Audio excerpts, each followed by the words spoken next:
let us proceed then. So, hello, my friends, and welcome to the start of a brand new Let's Play here on the BlueBadger.tv here on Twitch.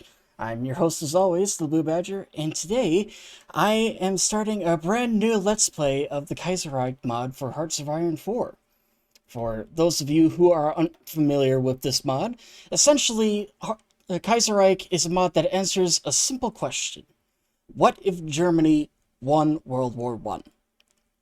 This is one that many historians have kind of debated back and forth about one another, but what the team at Kaiserreich does is it creates a very unique type of experience that kind of answers this question a little bit. But just a brief history then of the German Empire here, which is the faction that we are going to play as today. In 1919, after years of war and with the Entente nearing a collapse, the German Empire saw its victory made manifest in the Treaty of Versailles. The Weltkrieg made Germany an uncontested world power. Yet things have been growing downhill for her ever since the 1930s. A recessive world economy has dampened the nation's industries, while other nations' manufacturing power recovers. And now nationalism grows on the eastern Client states, which are starting to drift away from the Reich. In 1936, Germany stands at a crossroads, and already we can see cracks in her mighty empire as their ancestral enemies are regaining their former strength. And indeed, it's that I have done a previous Let's Play of this game before, actually, where I played as a faction of the United States that actually emerges during the Second American Civil War here. But at any rate, I, however, will be playing as the German Empire, but I do have a set of custom rules that I am going to just do here, because I have kind of planned out how I would like the campaign to go a little bit, but the vast majority of the areas here are essentially going to be up to the AI depending on how it goes. But at any rate, let us jump right into the world of Kaiserreich. So, and I will put on the music then too. It's that just because I don't want to get hit with a copyright strike, I did actually go ahead and turn off the audio, because other than the vanilla Hearts of Iron 4 music, this mod actually comes with its own music, but unfortunately many of the songs are prone to copyright. So open this up here. Taking a little longer to load than it normally does. Come on. But all right, and here's a little bit more information here. The Constitution of the German Kaiserreich. After the crushing defeat of the Second French Republic by the forces of the North German Federation, our constitution was signed in 1871 by representatives of the Federation and 4 other states in southern Germany. The new constitutional framework integrated the southern states into the Prussian-led Federation, thus giving the enlarged entity a new identity as the Deutsches Reich, or the German Empire. According to the Constitution, the Empire is a federation of 25 German states. The title of Bundespräsidium, or Federation President, was held by the King of Prussia, a figure now invested with the title of German Emperor. The Emperor directly appoints the Chancellor, the head of the government, and chairman of the Bundesrat, the Council of Representatives of the German states. Laws are enacted by both the Bundesrat and the Reichstag, the lower house imperial diet elected by male Germans above the age of 25. With the option to dissolve the Reichstag on a whim, it is clear that the main political power in the German Empire actually rests not in the Reichstag, elected by the people, but in the hands of non-elected German emperor. Another issue of the Prussian three-class voting system, which has remained mostly unchanged since 1849. Over 60 years after the founding of the Kaiserreich, the liberals and social democrats are growing increasingly disgruntled with the status quo of our constitution, may need revisions soon to help us weather the upcoming turbulence. So we will do that, but first things first here, let us get the regular music going here, just so that we do not have to worry about all the other BS. Okay. And let me just make sure that the... There we go. Okay. Now, I actually haven't really done a whole lot as the German Empire in this before, so it'll actually be interesting to see how I do. So, if I do end up getting... actually, as I'm doing this, I'll just show what areas are under the control of the German Empire. So that our main colony, of course, is Middle Africa, where we managed to absorb a bunch of colonies after the war. And if I am unfortunately capitulated by the Commune and Russia, I will likely continue this Let's Play as the German government in exile, which will go to Middle Africa then. But we also own Madagascar, Sierra Leone, and then we also have the German East Asia, which includes Singapore, Malaysia, and Indochina, as well as a bunch of territory over in the Pacific here. But that is kind of the least of our concerns at the moment, though. But, yeah. Just kind of do the normal stuff that I do at the beginning. But this is actually something that I've been meaning to get back to. It's that I really enjoy this mod, and I really enjoyed my previous Let's Play that I did of this mod too, as the Combined Syndicates of America. So, I'm hoping to have a bit of fun here. But, yeah. I've only done one other previous playthrough as the German Empire before, so like I said, it'll be interesting to see how this goes here. And let's get some machine guns going here then as well. And... yeah, we'll do commando training here. And Imperial restructuring. While it is an undeniable fact that the German Empire is the greatest nation to ever grace the pages of history, there is always room for improvement. In the light of recent shortcomings in our administration, we should look into making various policy changes and forms for a better future. And we will do that as well. And oh, don't need to worry about equipment then. And unfortunately, we do have a bit of a manpower shortage. So that we only have about 136,000 men. And unfortunately, just because we have the quench militarism trait here, our recruitment is cut in half. Victory always comes at a cost, and the Weltkrieg was unlike any war the world has ever seen. While we may have been victorious, that didn't bring our boys home. Our families still remember that pain clearly and are not eager to experience it again. And of course, it also means that our doctrines take a bit of a hit at them as well. But, yeah, that kind of is to be expected. But, yeah, I'll just showcase then the various factions at the moment. So, not a whole lot. The only notable factions are the East Asia Conspiracy Spear, the Entente, the Reichspakt, and the Third National. Oh, and the Austro-Hungarian monarchy, but who gives a damn about that?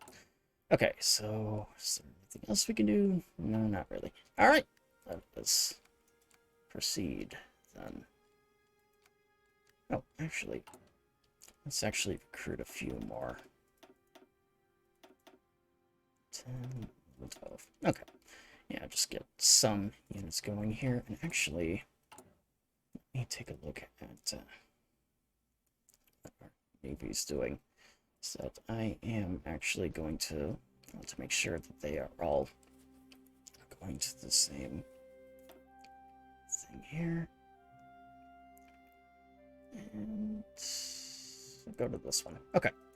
Yeah, just get that going here. So one thing I definitely want to do is to try and make sure we have a decent navy, because almost every single playthrough I do of the Kaiserreich mod, the Germans end up getting naval invaded in northern Germany. I do not want that to happen to us. So we will try our best here to just make sure that our navy is kept up to date. So, and of course, so do that then as well. And get a production of civilian trains going at some point here too. So, how many we got? 8 so far. 9, 10, 11, 1, 2, 3, 4, 5, 6, 7, 8, 9, 10. Okay, we'll do 10 for now. And then let's get some fuel silos here going them too. So that we are likely going to need more of that. And I'll just stick with that for now. Okay. Back to this here. And the assassination of President Kerensky.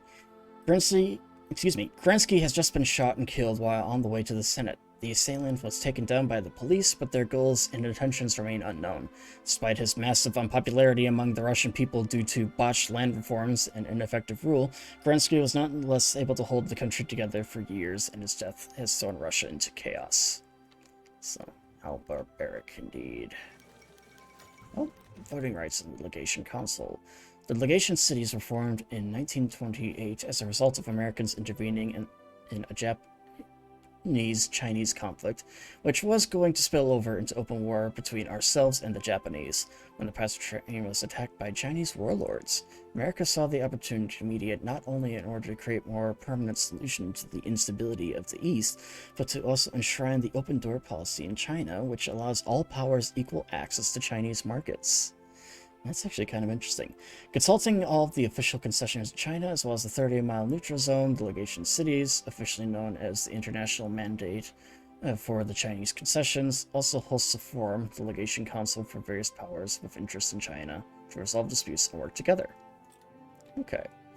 And then Kornilov storms Moscow. Taking advantage of the chaos in Moscow after the assassination of Kerensky, Vladimir Kornilov and his officers, with the help of combating squads from Boris Savinkov's NRPR, took to the streets of Moscow to fight off leftist organizations and trade unionists. After hours of bloody street fighting, Kornilov took full control of Moscow and was sworn in as Supreme Commander-in-Chief and President of Russia.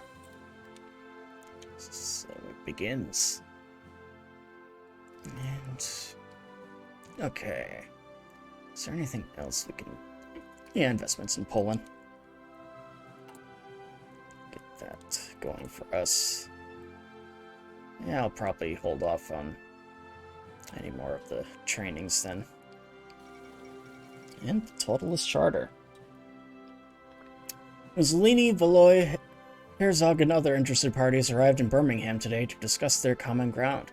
It has been agreed that Maximus, Arianism, and National Syndicalism all share basic principles of the state's supremacy in the socialist struggle. The role of national identity within the state of importance, a strong central authority to preserve and build socialism. The Charter also claims that the socialist state is the final stage of human development and that democracy is not necessary to achieve socialism. These statements have drawn great criticism from other socialist factions, who gave it the name totalism, as a play on totalitarian socialism, which has been eagerly accepted by Mosley, who added it to the manifesto's name, attributing it to their total commitment to it. Jeez. People must reject this madness indeed. And Edward VII crowned as King of Great Britain. George V, the last King of Great Britain and Ireland to have ruled the home isles themselves, has passed away while in exile in Canada.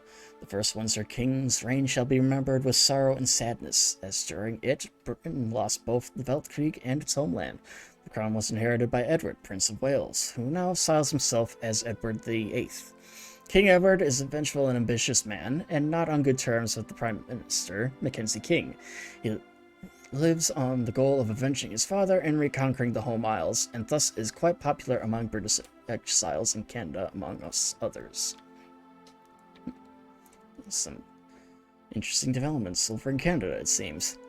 But, yeah, one interesting thing about this mod, though, is that it actually kind of makes me think of my own family a little bit. It's that my family actually immigrated from Germany in the late 20s, early 30s, as they wanted to get out of Germany because they didn't want my grandfather growing up in a Germany ruled by the Nazis. So they actually migrated to the United States from Berlin when my grandfather was only 3 years old.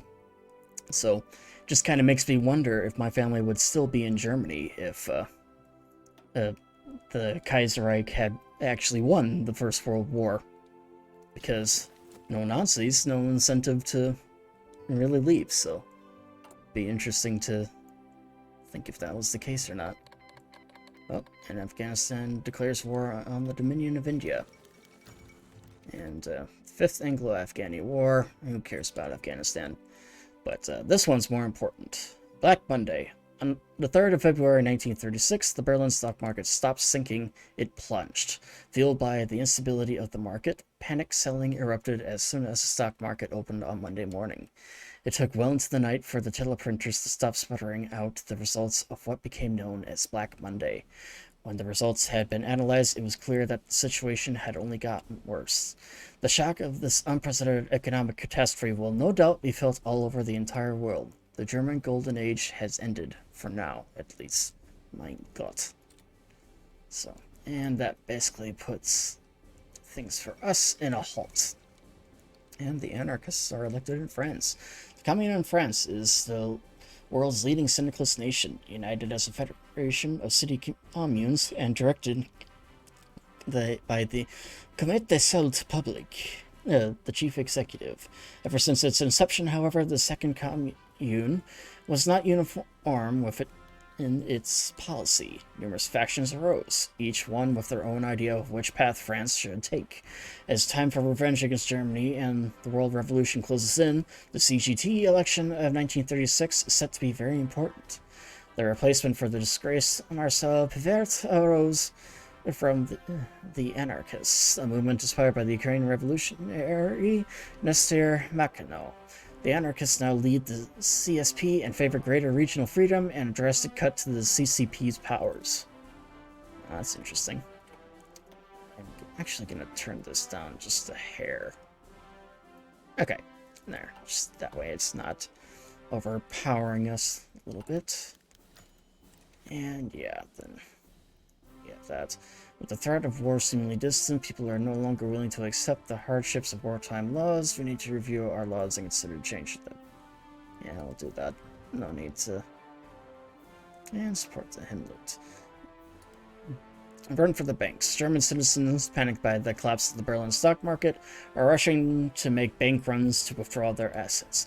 The banks cannot afford to give out such sums, and many are in danger of collapse.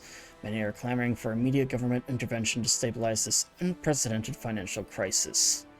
Then we have the option to do nothing, guarantee holdings of private individuals, and close banks temporarily. I will do the first one, close the banks temporarily.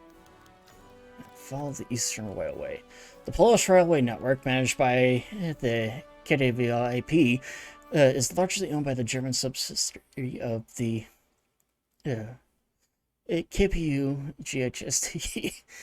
Jeez, talk about mouthfuls. Prussian government railway company. This arrangement has secured German oversight of the vital transport route to the Oststaaten, but also required considerable funding to keep the route operable for major military deployments to the east.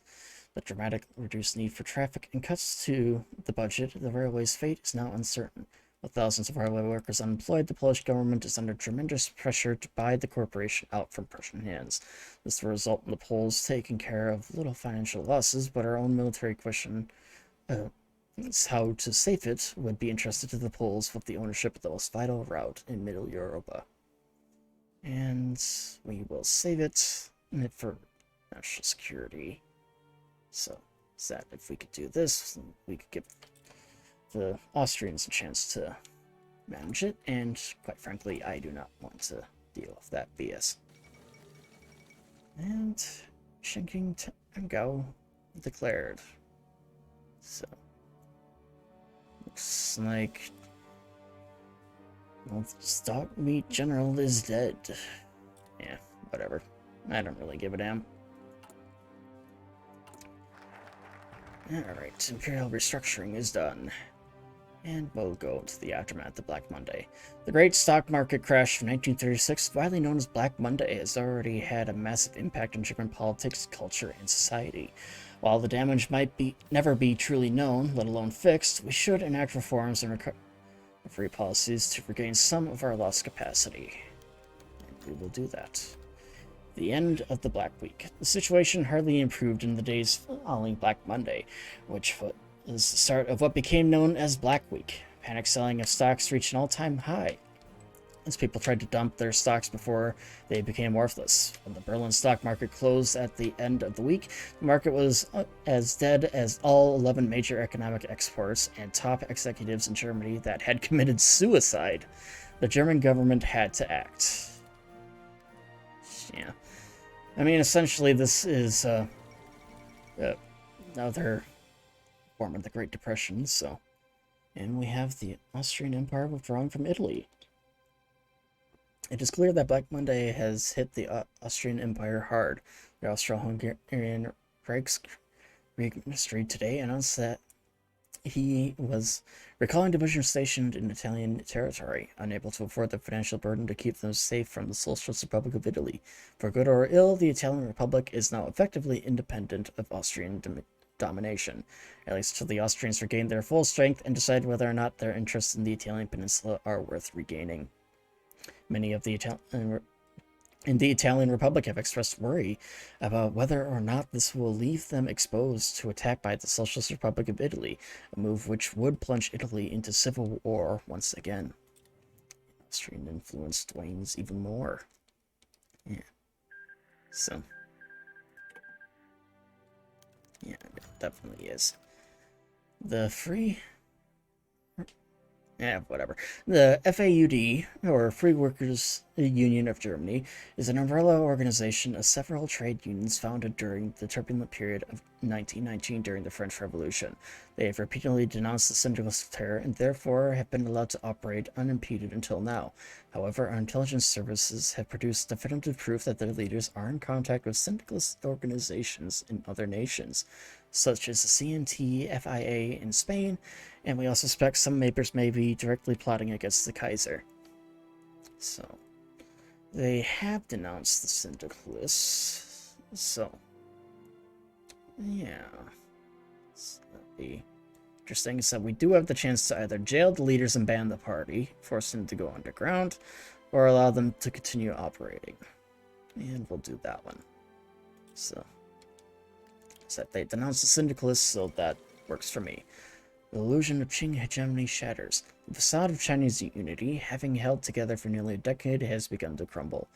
Rising unrest, the League of Eight Provinces, the economic shock of Black Monday, tending German retrenchment, and the inability of the national government to deliver decisive responses to either has made one thing clear. Xing's monopoly on power is broken, and now the future is any man's game. The end of an era. Oh. Now apparently China is breaking out into war between the various factions, so that'll be interesting.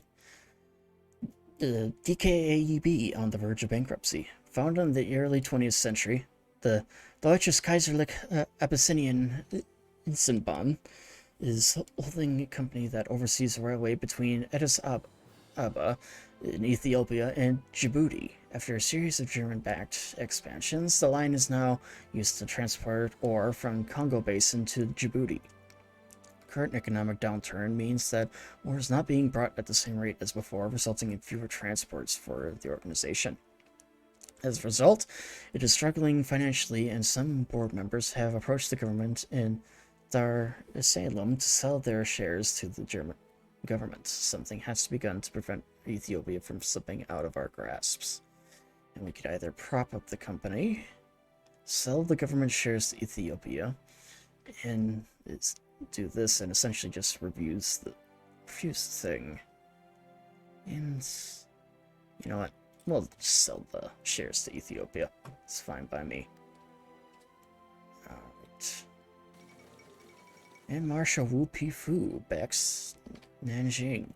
Following the death of Marshal Earlier this year, and the subsequent collapse of Qing authority over much of China, Fu expected an imperial minister of the army, Wu Pifu, of power behind the throne in Beijing, to take over military action. Yet this morning, he and the Assembly President Chai Kuan announced their formal support of the provincial government in Nanjing, known as the Old League of Eight Provinces. German diplomats and strategists are no doubt breathing a sigh of relief, as Wu Pifu's military support of the new League Marshal may be the deciding factor in his war against the resurgent KMT and HoI provinces, aligned with the Ferengatan and, by the extension, China. German hold may still... More factions are breaking out more over in China, it seems. And Japanese troops garrison Tiananmen.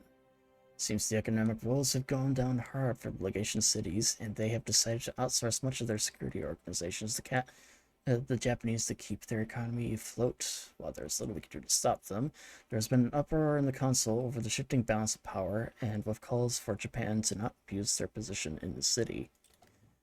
To say the least. So, let's see what we can do here. Oh, a little bit of a shakeup. And Engine Click has capitulated. Yeah. Definitely be interesting. The Halbstark Terror. Devastating economic situation. Many families struggle to earn their daily bread, and Social Security net is strained to the breaking point. In recent weeks, the streets of many German cities have been increasingly terrorized by gangs of teenagers. These Halbstarks steal products from the market and shops, and often money from innocent pedestrians, or commit acts of vandalism to escape boredom and frustration. Few citizens feel safe on the streets anymore, and it is clear that what some in the government might see as merely low-level civic disorder instead has the makings of full societal breakdown. My God, how shocking. 20% decrease in stability, that is a substantial amount. And that is done. And mechanized computing. And financial troubles in the colonies. Some radical politicians propose distributing more resources to the colonies to the detriment of the German nation, which would obviously not be popular. Dedicate as many resources to the colonies as they need, and cover the most critical expenditures, tighten our belts. We can't help them in our dire time. So, we do have a few options here. So that's... By doing this, it would basically put a damper on much of what we could do. So I could send over 5, or I could send over 8. So, definitely not doing this one. We're not going to do that, because I do want to help them.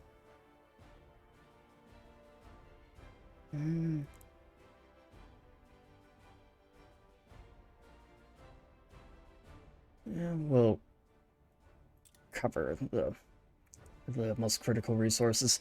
Restoration of democracy in Australasia. The Australasian Confederation has been under the authoritarian rule of Governor-General William Birdwood since the British invocation of the emergency protocols in 1924. Considered by many of the nation to have been a heavy-handed response to the Melbourne Communist Syndicalist uprising. The Birdwood has finally relented and calls for an open election, leading to John Curtin's Labour Party achieving a slim majority in Parliament. Interesting. And death of Pope Pius XI. Terrible. An electoral gridlock in Britain. The 1936 Trade Union Congress in the Union of Britain has made out to be decisive. Longtime chairman of the TUC, Philip Snowden, declared his resignation, causing the 4 major factions of the Union, the Maximus, Autonomous, Federationists, and Congregationalists, to butt heads over the position. And as the dust settles, no clear leading faction emerged from the hotly contested election. As unrest immediately arose and all factions asked for a recount in a new election, TUC managed to elect Federationist Tom Mann as moderating figure. To many, this is a sign of upcoming political inertia in the Union of Britain. So, that'll be interesting. Gamble seizes control in Ecuador, seemingly unwilling to stand by and watch as relative liberal government under Ayor's PLRE won the election and risked enfeebling Ecuador. It's launched a successful putsch in Quito. Seems liberalism there could not last. This one, however... honestly don't know if I've seen this one before. The KMT and Indian socialists overthrow Tibet. To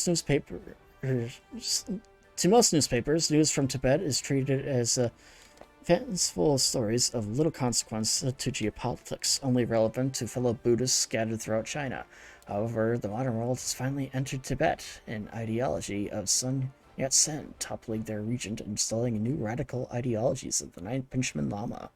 The region now guided by the Tibet Improvement Party, a collection of Kampa agitators trained by the KMT and grateful to Bharatiya for asylum.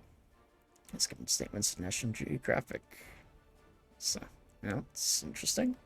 So it sounds like... oh, Social Democrats, so it's not exactly syndicalism. Okay. Yeah. And the aftermath of Black Monday is resolved. So this is where things get a little tricky here. Said I want to do one of these two, but I have no idea which to do. We could either bail out the Junker states, although that would give us a stability hit, or we could do this one and liquidate the unprofitable states. The statesman Hjalmar Schacht, I think? I don't really know how to pronounce it, has recently published an essay titled The Black Zero, the need for austerity in which demands the absolute balance of disciplines, even if it means losing some companies depending on subsidies. The essay has found a lot of adherence within the populace, and liquidating a few unprofitable companies may be just what we need to alleviate our expenditures. You know what? We might lose a few. That's 1, 2, 3, 4, 5. Oh, we only lose 5. Okay, yeah, I'm doing this one. Just start with that one. And First International Congress. Delegates from the socialist nations and political movements around the world gathered in Paris today for their latest series of World Congresses. While the mantle of the Third International was taken up by the Communards after the Russian Civil War, the ideological tenure of the event promises to be very different, with syndicalist parties being a newly dominant force in the far left. Delegates were greeted by a military parade, the exhibition of the avant-garde art, and finally a speech by the chairman of the CSP. On top of the agenda was the spread of the revolution to Asia, North America, ongoing conflict in Spain, policy on colonialism, and the requirements for membership of the Third International's military alliance. Interesting. The syndicalists' first move.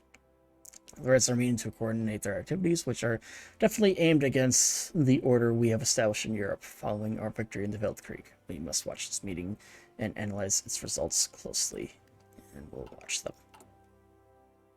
So, hopefully we can get some help.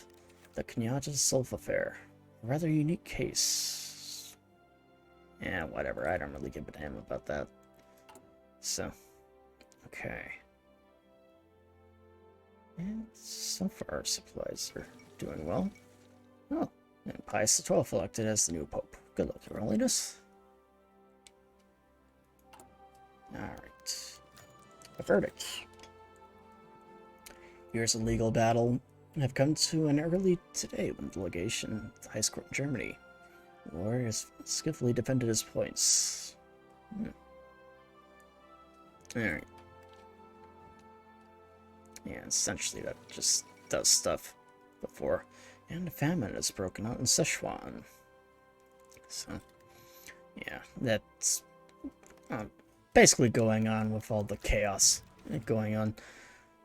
Well, Communard France shows its true face. The Reds are clearly set to spread their poison as they have ably shown during their last session of the elections. We must be prepared for anything. That we shall.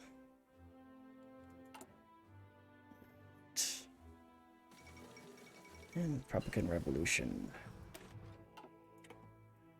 And Iran. Oh, dang it. I did not mean to close that right away.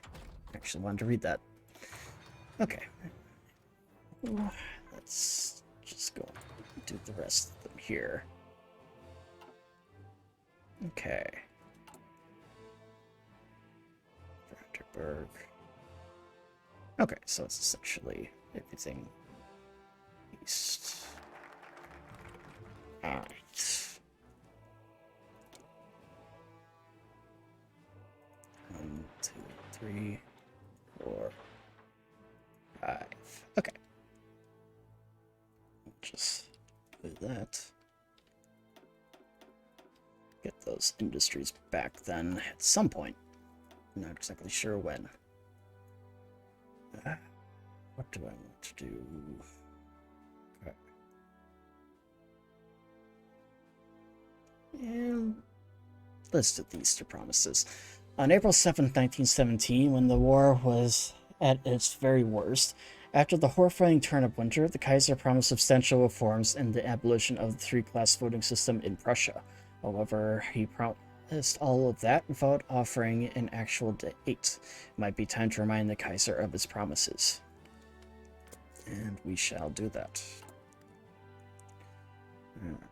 Dispatching temporary military police to help the United Duchy might be necessary to help them fight off there against their Baltic separatists. We shall do that. So. And we'll make some investments in Poland too. Just that way. Easter promises are going well. So. Alright. I'm just thinking here. Yeah, I'm gonna start doing some of these here. Alright. 2, 3, 4, 6, 7. Alright. And the rest of them here. So I do want to make sure that I build up the economies, so we are good. 6, 7, 9, 10, 11. Okay. That should do the trick for us, I think. Yeah. Okay. Yeah, we'll do it that way. Greece seizes German assets. Thanks to the rippling effects of Black Monday, German investors who held majority shares in Greek factories and mines have been closing those businesses down, in some cases because they are unprofitable, but in others because the investors have gone bankrupt. The Greek government has responded by seizing companies, despite the treaty Salonika signed after the war, stipulating that our own investors have unfettered access to their economy. Many in the government are suggesting we respond harshly and not only apply sanctions, but pull all investments out of Greece altogether. Others say the country is only trying to stay afloat. Black Monday has hit us all hard. So we do have a few things we could do. We could apply sanctions and pull out of business out at once. Apply just the sanctions and express our outrage, or leave them be. And I think I'm gonna do that. Just leave them be for now. We need to do that. And Costa Rica requests our assistance. Disaster has the otherwise quiet little nation of Costa Rica when the ZKG crashed hard on the Berlin Stock Exchange just a few weeks earlier, dragging the nation into a hole which it will be unable to recover on its own. Save them from collapse. The small nation has requested us alone to bail out the ZKG, and yeah, we'll help them out. Help expand our influence a little more in North America. The click has been absorbed. The suffragist movement gathers strength. Lately, there has been increased movement of the women's suffragist movement, which seeks to force the government to enfranchise women by giving them the right to vote and stand for elected office. In these troubled times for the empire, we must be careful of formulating a policy response liable to cause domestic tensions. Granting the suffragists what they ask would anger the more conservative elements of our government, particularly members of the Reichspakt, body currently elected solely by universal male suffrage. On the other hand, a stern refusal, followed by reprisals, may lead to the further protests and riots, especially in more liberal states, many of which are already permit female voting on regional members. So, in that case, we do have a few things. We could deny them, promise action but do nothing, and say it is a cause worth supporting. Yeah, we'll do that. Consider it a cause worth supporting. So.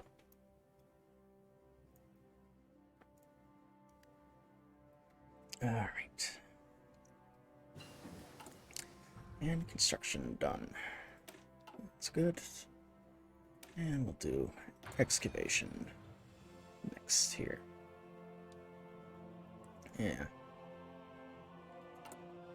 So, yeah, hopefully we can get things done.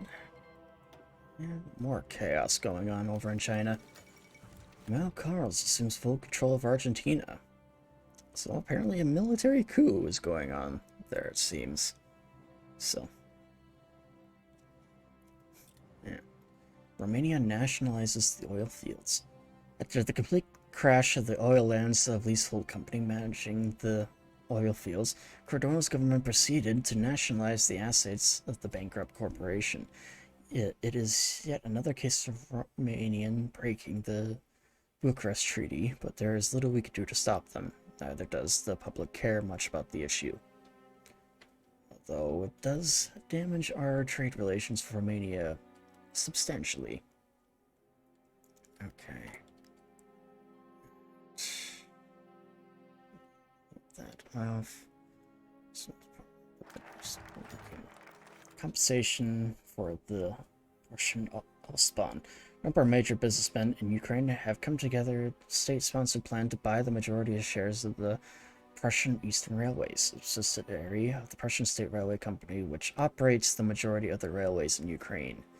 With this transaction, the ownership of the railway is transferred to the Ukrainian Railway Corporation, admittedly still with a sizable portion of the German private ownership. Neat. And the Eastern promises are done. It's most important of our Eastern allies, but the nation's grip on the nation is certainly weakening as consequences. Potent handling of the economic rules. When for others, we should stabilize the situation somewhat. Yeah, we'll do that. Okay, and we'll choose the next one. Organize the youth. What do we want to do?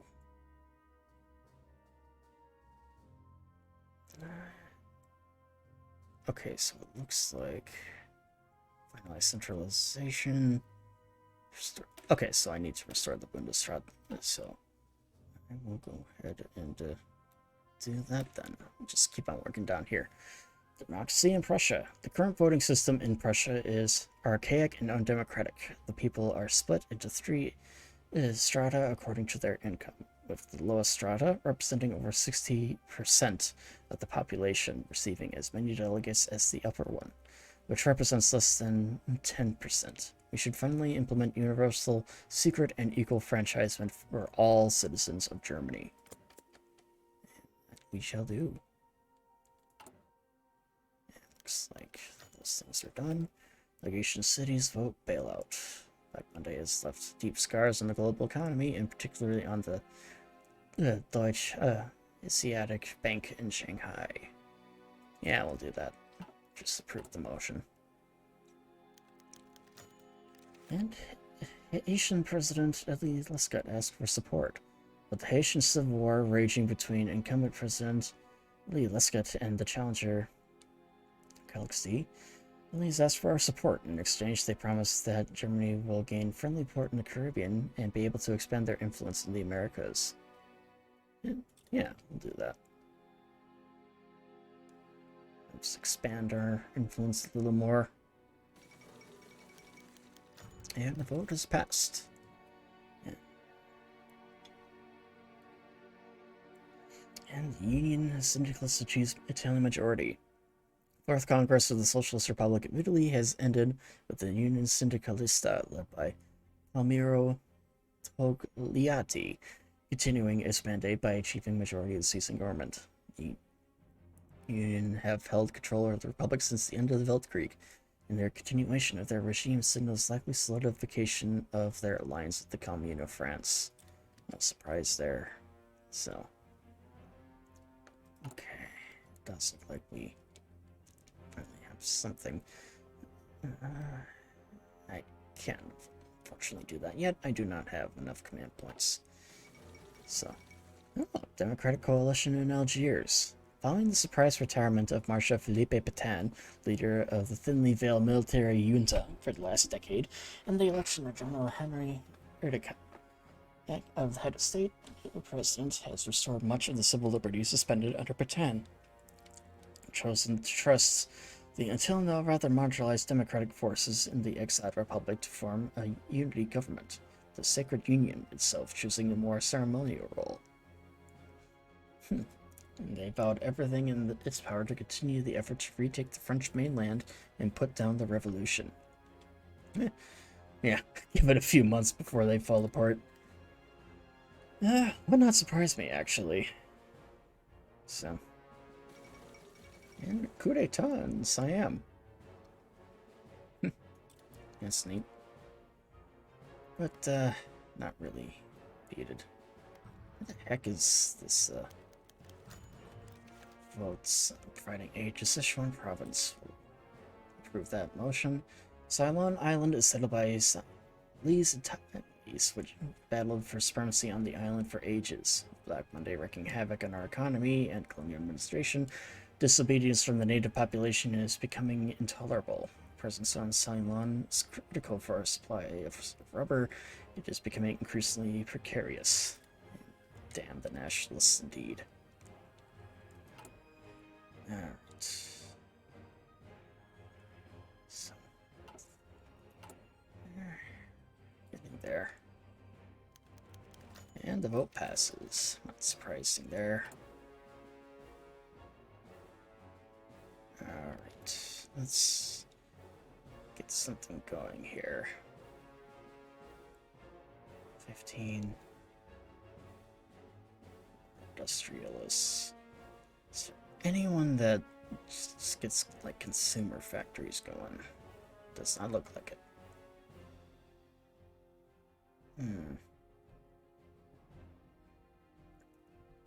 Oh, actually, yes, there is. Although I do need a captain of industry for now, just to help with our things. And there's that. Argentinian trade delegation.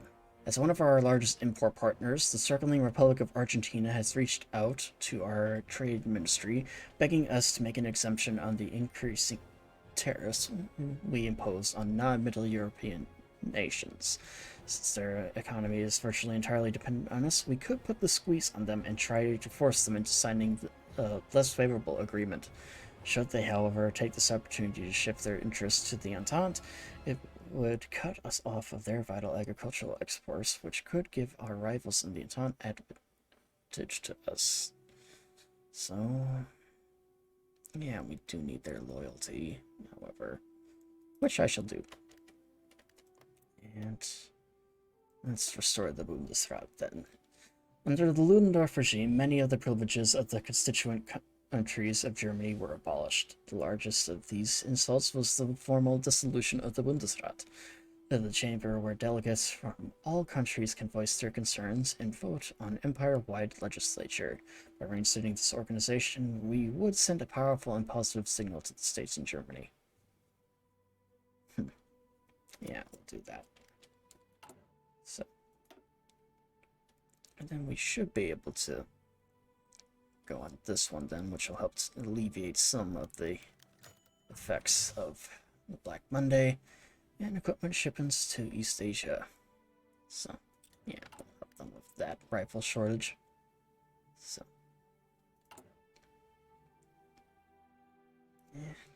starting to rebound here a little bit. So it'll be interesting to see what happens, though, in America, because they are bound for a civil war here in a little bit. So it'll be interesting to see what happens. Alright. The radio's done. What can we do? Let's improve our artillery.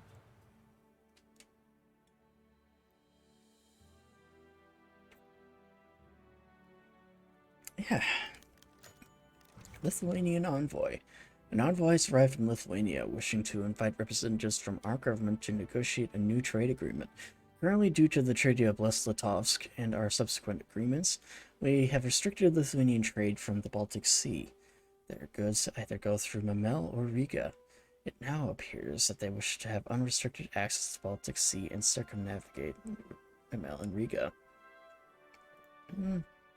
Yeah, very well. Oh, German East Asia declares war on Indochina. So, a few things. First thing, though, on here is the Dublin Olympics. So it appears that the 11th Olympic Games were recently held in Dublin. So, yeah, it looks like German-American athletes have had the most success, closely tied with 27 and 26, while Irish athletes have performed above average, winning 9. So, yeah, that's good for us. Though, it'll be interesting to see what happens here. Coup in Bulgaria. Stardom of Bulgaria, one of Germany's allies in the Weltkrieg, has been seen as stable hegemon over the Balkans for the past 2 decades. In truth, however, the nation has withdrawn to internal affairs. An interesting turn of events there, indeed. Ah, here's the Indochina. Indochina declares independence. After the Weltkrieg, Germany seized French Indochina, but stability wasn't restored until Germany crushed the South China revolutionaries in 1926. Now, Indochinese nationals and leftists under a coalition government, called the Viet Minh, have risen up against the colonial regime. Nga An Ninh, head of the Viet Minh, declared the independence of Indochina after a salute to the International and World Revolution. He condemned the brutal German oppression of the working class and affirmed the Indochinese workers' commitment to anti-imperialism and the liberation of colonial peoples. Observers agreed with German media that they are just some weak peasants that the German garrison or even the police could easily suppress the Viet Minh. And they are surely not great imperial subjects. So, let's see what we can do. Restore the Bucas. It's done. Alright, what else can we do here? And passive sonar. Alright. And, yeah, we'll do this one. The Reichspakt. The context of France in the military circles have now proposed a radical innovation. For the duration of the crisis, recruits will be able to choose to fulfill half a year of military service as manual laborers in state service instead. While bad for recruitment numbers, this will inject some much-needed labor into our economy. And we will do that, because I do need to do more to help boost our economic prospects here. And some photo reconnaissance.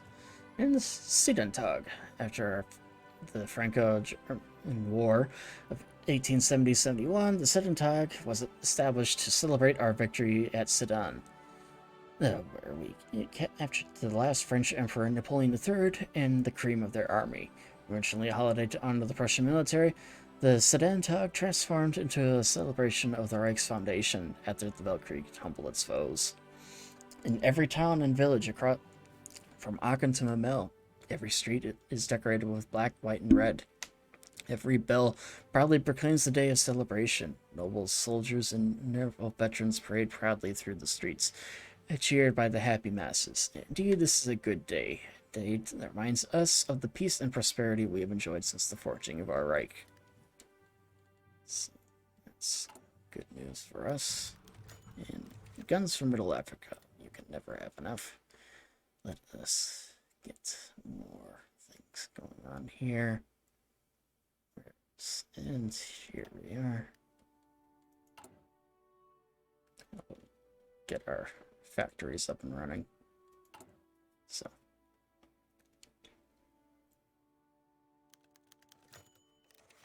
Oh, uprising in Ukraine. So this will be interesting. When Black Monday economic crisis ripped through the world, disorder has been rife in the Oststaaten. This situation has been particularly harsh on the Ukrainian state. With the country's agrarian economy buckling under its own weight, the country is already a tinderbox. It has now erupted into civil war, with one-time ally Simon Pietieri and his Republican coalition leading an insurgency in the West. The Ukrainian ambassador to Berlin has assured us the situation is under control and will not compromise the position of the Ostwall or the Ukrainian political situation. Regardless, there's literally little we can do to intervene.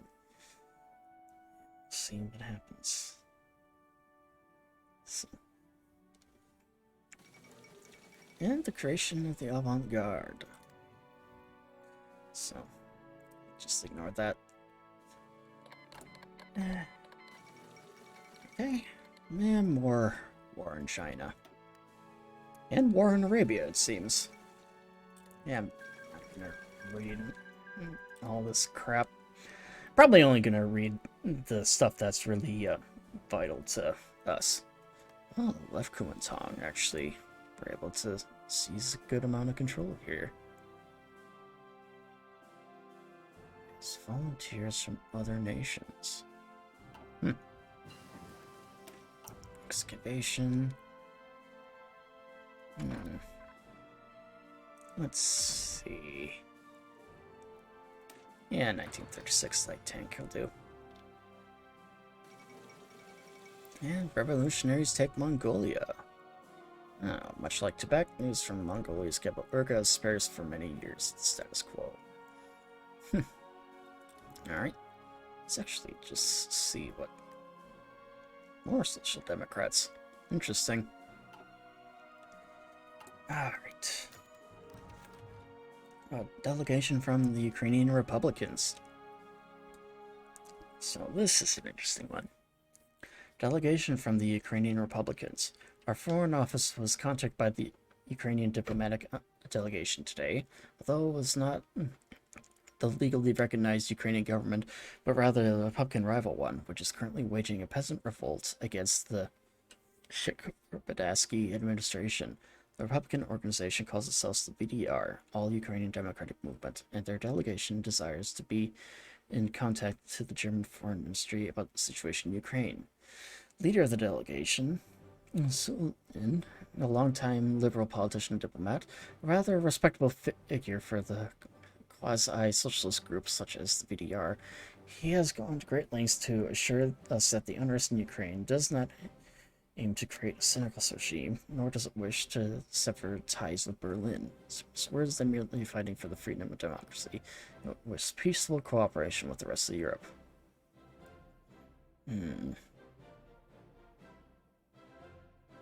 Let's see. We do have a choice. Yeah, we'll continue talks with them, I suppose.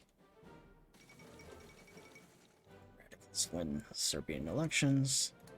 Let's in Poland.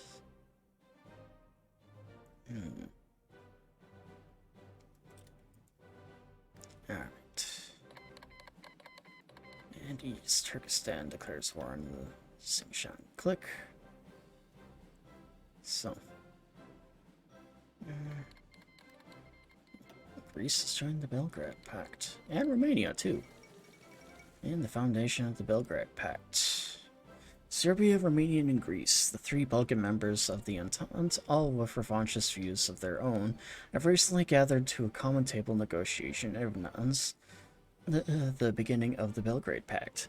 While this pact puts a lot of focus on cultural discussion and preserving Baltic identities, it is also a military alliance between participants, seemingly directed at the countries separating them and their holdings of their ancestral lands. This new development is a big thorn in Bulgarian domination of the Balkans, but only the incoming reaction of other such powers can determine whether it yields any fruit. Hopefully it doesn't start any other wars, and rise of the Socialist Anti-Colonial Committee. The word has spread. The Commune of France, alongside other members of the Nationale, has established the Socialist Anti-Colonial Committee.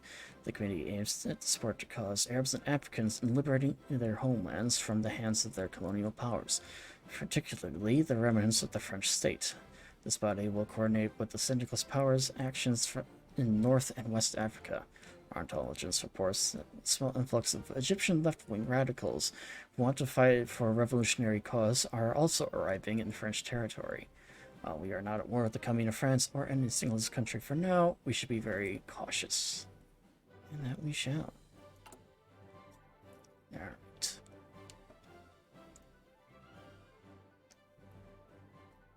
Alright.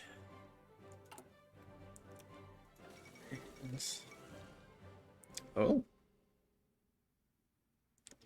Hetman Skoropaty flees Ukraine.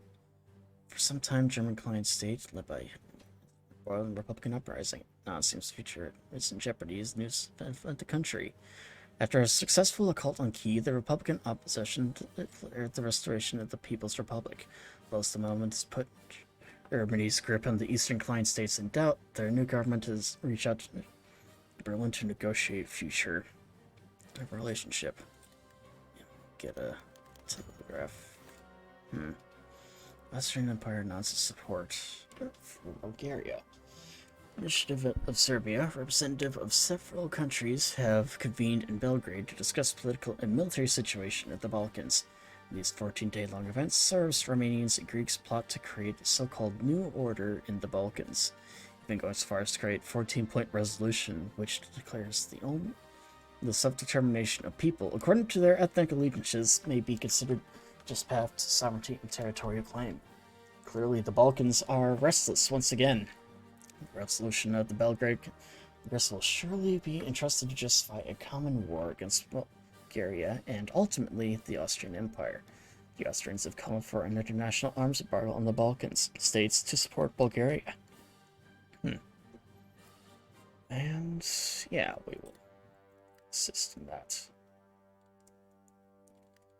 And yeah, fortunately, my decision to focus our political power on ourselves may potentially have put Volstaten at risk here. And the Yoruba advocate. So, otherwise. Normalization of German-Ukrainian relationships. The news of the overthrow of Pavlov's Skoropadsky's government was received in Berlin with worry and mistrust. As the situation stabilized, it became clear that full-blown syndicalist takeover was avoided. The all-Ukrainian democratic movement stood true on its assertions that it started to work at creating a peasant republic much like that of White Ruthenia, and has been for some time. One of the first things the new government did was to reach out to us that they assured their still desired cooperation, especially in military affairs, a bit with hopes of increased economic autonomy in line with their ambitious social democratic economic program, which includes constraining the power of landowners, and most importantly for us, the industrialists. It is possible that an unsatisfied Ukraine will attempt to stay neutral or join Austria's sphere, though making it to concessions would be unpopular at home in some parts of Middle Africa. Yeah, let's start with some goodwill.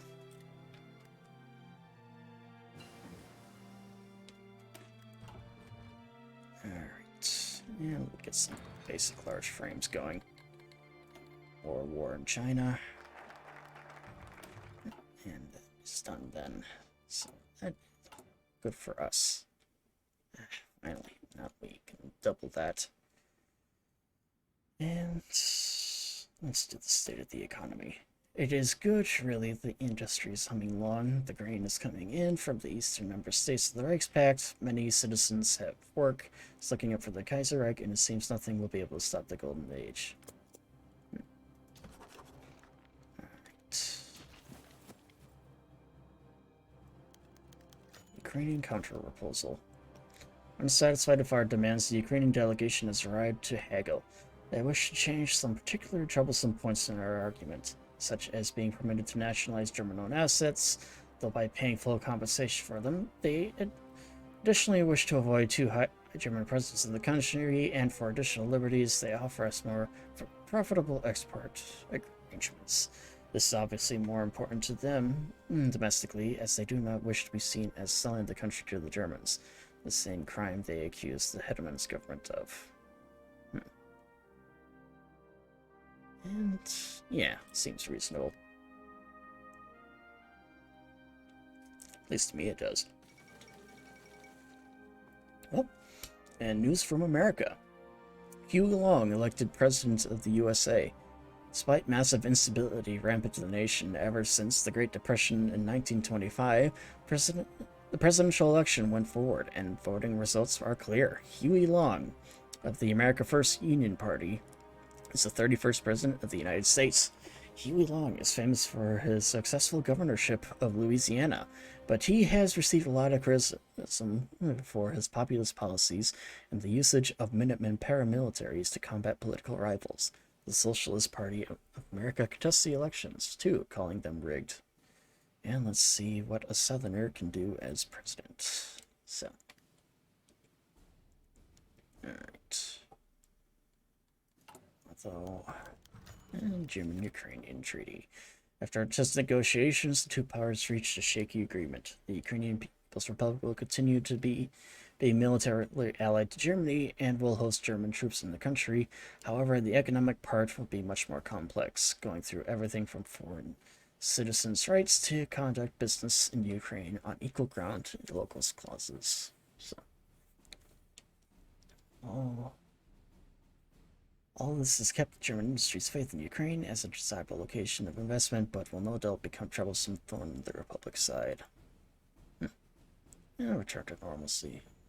Hopefully. Alright.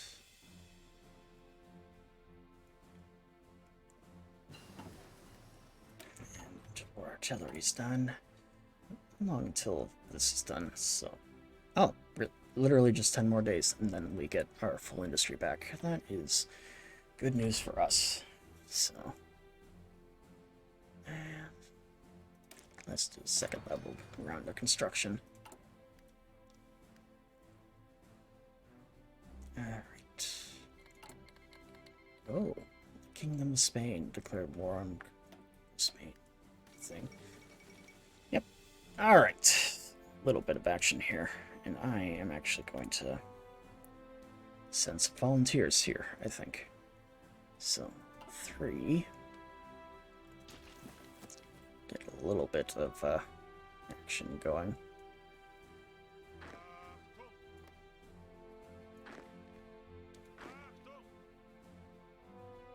Okay, I guess they're the ones going. The Spanish Civil War. Ever since the defeat of Napoleon, Spain has been plagued by violence, dissent, and turmoil. No amount of pleading, deal-making, and appeasement has managed to do more than paper over the cracks as tensions bubbled. Finally, they boiled over. The Spanish kingdom has been ripped apart by a three-sided civil war between numerous factions. The loyalists of the Madrid government, the Pretender Javert, the supporters of Pretender, and finally the anarcho-syndicalists, the CNT-FIA. There are numerous reports of volunteers and equipment being shipped to Spain from all over the world to support one faction or another.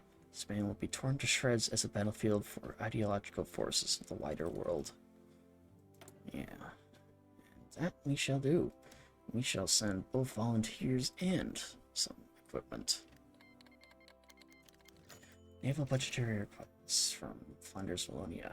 In an effort to better prepare the southern border against the Nicholas threat, the government of Flanders, Wallonia has requested that we should loosen some military restrictions imposed on them, which would allow them to better safeguard the North Sea.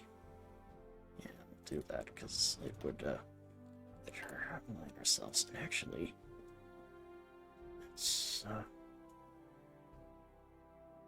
should probably do that then next at some point here. So, yeah, I'll do that next. Actually, that is a good idea. Okay, what do I want?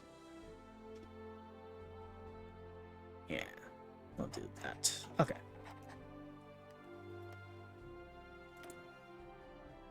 And start a Lend Lease program here.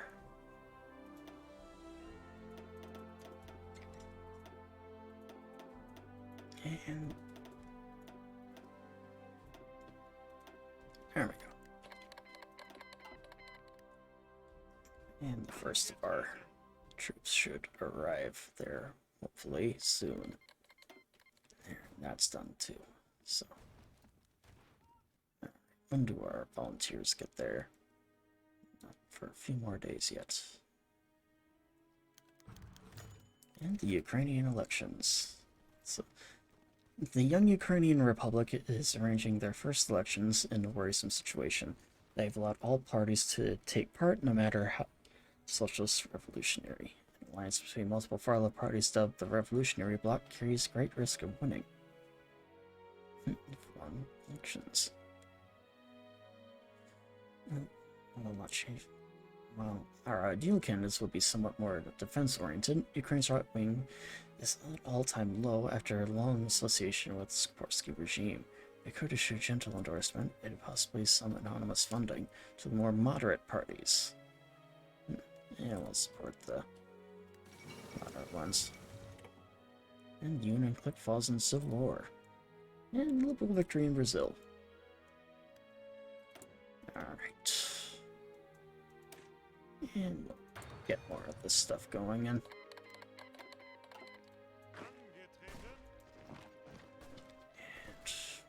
have that done.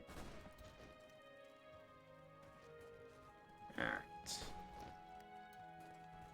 Let's help them take out that area, and let's get a general in here then too. On the state of the economy. And military expansion. Chief General Staff have embroiled in a heated debate of which military doctrine we should adopt. We should establish an impartial committee of military officers to oversee the adoption of a new doctrine. Alright. You know what? Actually, let us modify the Lend Lease here.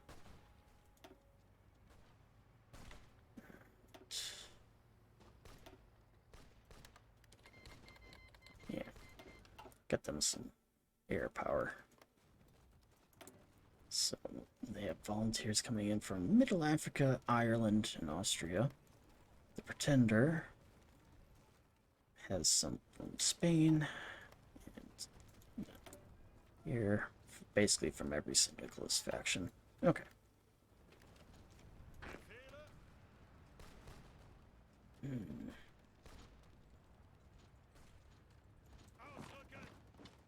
Yeah, go that way.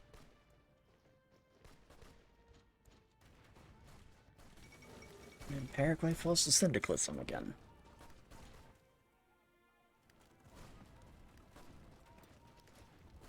Yeah, I have a better idea, actually.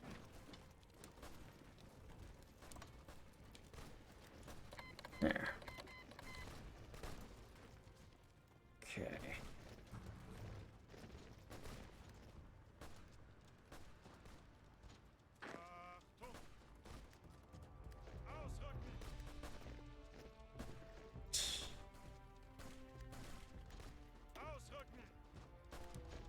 There's that. And what can we do?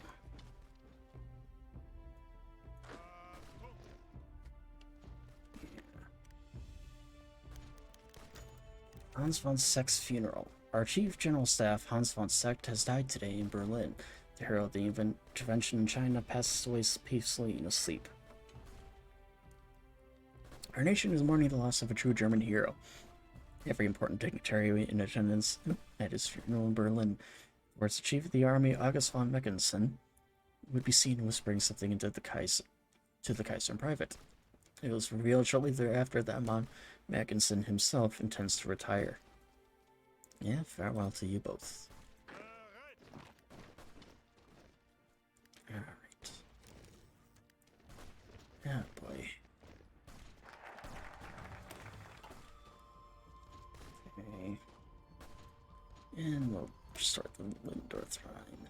Cynical's menace looms darker than ever. Fear of going next war unprepared. The activation of Old Lundorf line on the western border is considered vital. The dictator's many costly prestige projects, line of bunkers and fortifications, has fallen into disuse in recent years. It's nothing we can resolve from German engineering. And food from Middle Africa. Italian democracy survives. Many months of Terrasect X by the INI rocketed the Italian Republic and caused many within the nation to doubt the government's ability to maintain order. A vote of no confidence was had in Milan today. It passed, and he feared it would have underlined the Republic's collapse. So. Alright, let's try and... Austria's canceling their non-aggression pact with us. That's not nice. And the Fourth Balkan War. Ah, dang it. Well, so much for keeping that unit alive. That shit happens, I suppose. And nationalist coup in Bolivia.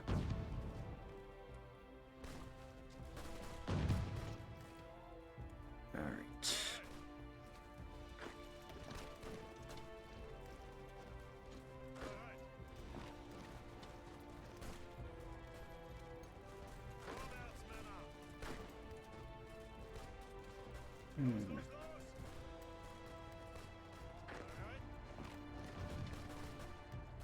Alright.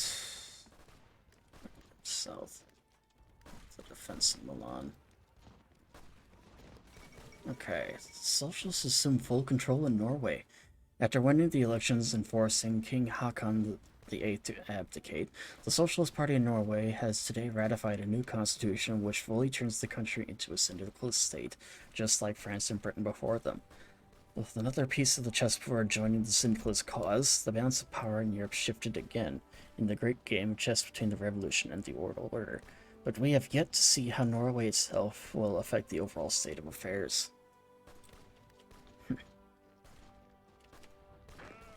I'm gonna keep this unit here in Madrid, actually.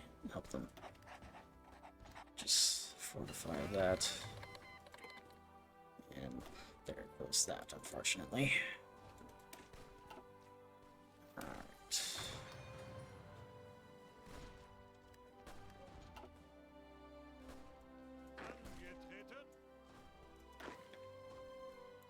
And for the rest of them,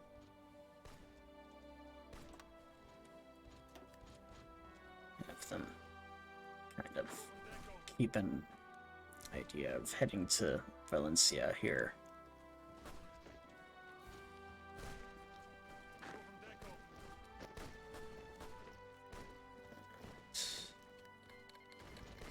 The Ottoman Empire declares war on Bulgaria. That's interesting. Not really something that happens.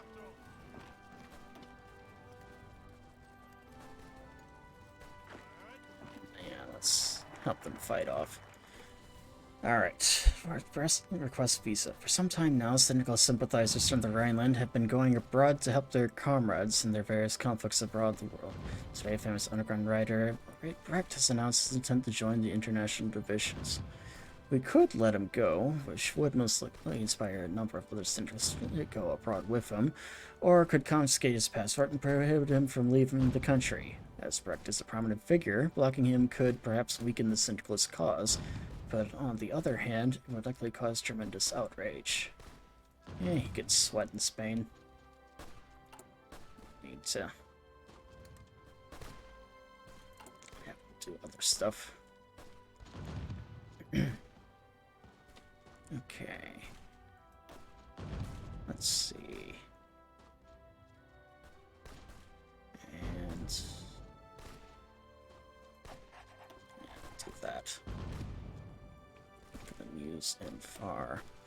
Our puppet regime in Brussels is screaming for help against Syndicalists. Extending the reactivation of the Ludendorff line over the Meuse River and up to the North Sea coast would be costly and take up precious time, but it might enable us to make a stand on foreign soil so that not one German citizen is threatened.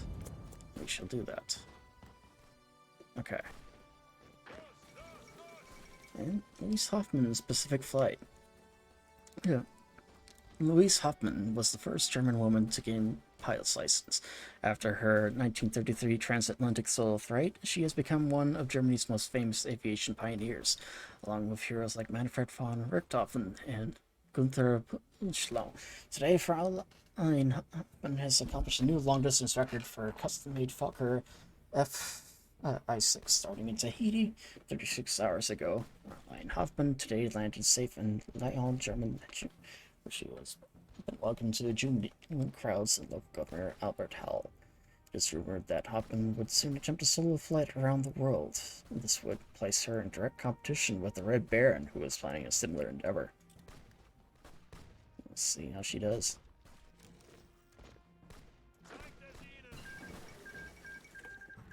Click is done. And so far they're managing. And survivability studies.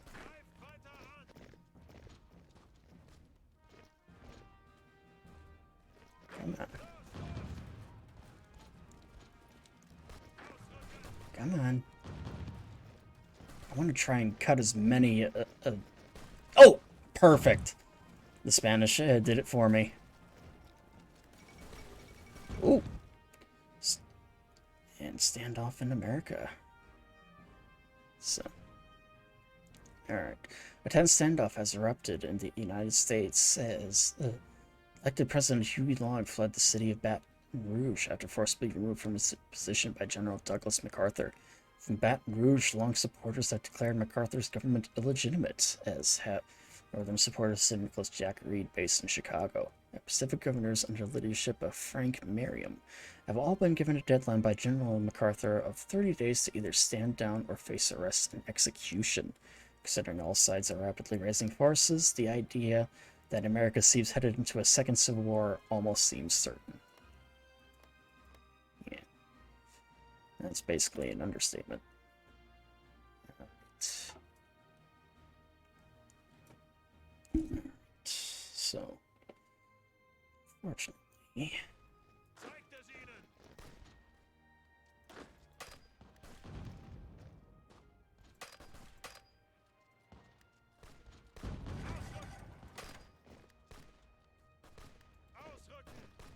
Yeah.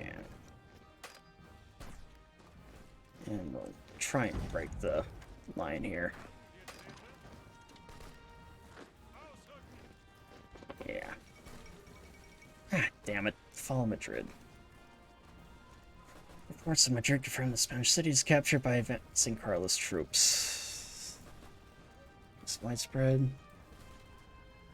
The buildings have been entirely spared with the fall of the capital. Super soon.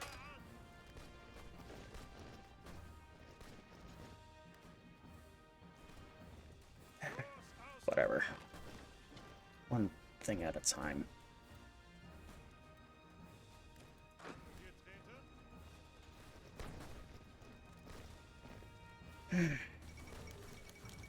And Finland and the Reichspakt. Finland has unofficially been allied with Germany since 1917, and they have been part of the Europe ever since. However, now that they have stabilized their government, their membership in the Reichspakt would be renewed. Welcome back. And the rise of the Vosges. A few days ago, Vladimir Kornilov, Supreme Commander-in-Chief of the President of Russia, passed away in his sleep. With Kornilov's death, Prime Minister Boris Savinkov, appointed by Kornilov, used his power in the government and merged post the Prime Minister with President, becoming the Vosges of Russia. Semenkov and his National Republican Party of Russia had been growing in influence long before Kerensky's death. The NRPR and Semenkov had promised to free Russia from the chains of the Treaty of Litovsk and bring the Russian people to their former glory. It is unclear how he plans will unfold, however, one thing is clear: Boris Semenkov will be an undisputed leader of the new Russian state.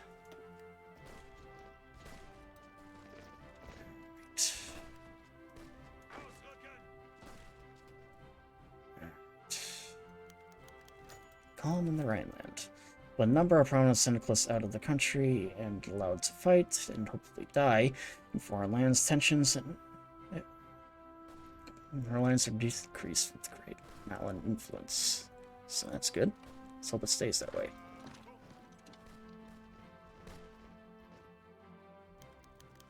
The elections in 1937.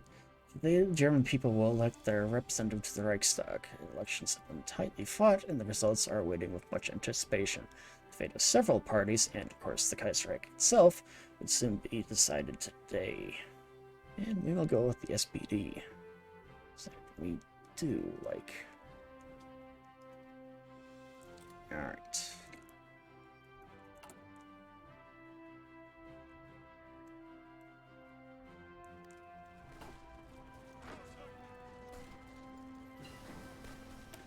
Construction.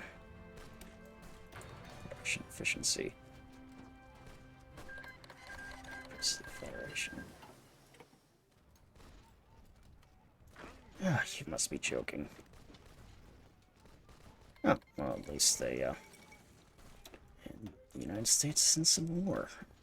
Unfortunately, I fucked up and actually did it again. Okay, but at any rate, I want to try and keep things as best I can, so I'm going to support the American Union State. Oh, it actually appears that they did the fortress strategy here, so that'll be interesting. So let us start a Lend-Lease program.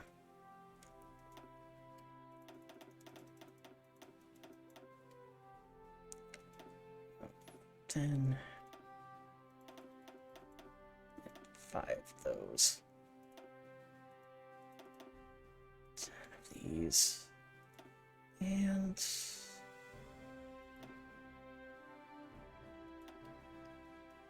10 a month. Okay. Towards the Federation. Over the Meuse and far away. Alright. Do that. And what else can I do here? Yeah, I need to finish up the Black Monday stuff. I'll do Krupp Steel. All the talk about infrastructure is helping our citizens is nice, yes, but what about the artillery, tanks, planes? The world isn't safe, and Frederick Krupp AG has the solution we need. He served Germany for generations, and it's time to do it again. Alright. And how many volunteers can I send there? Okay. Yeah.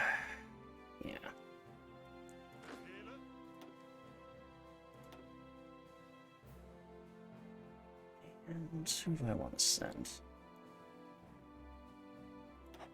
I'll send him. Okay. Time to send some volunteers.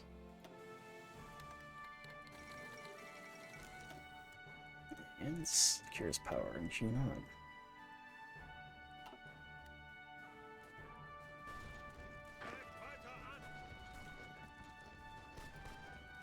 Alright. Requests our position. Resistance. Yeah, we'll do that.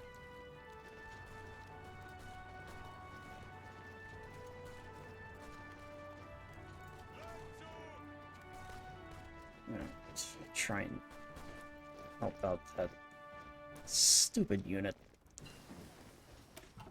Okay. That's done.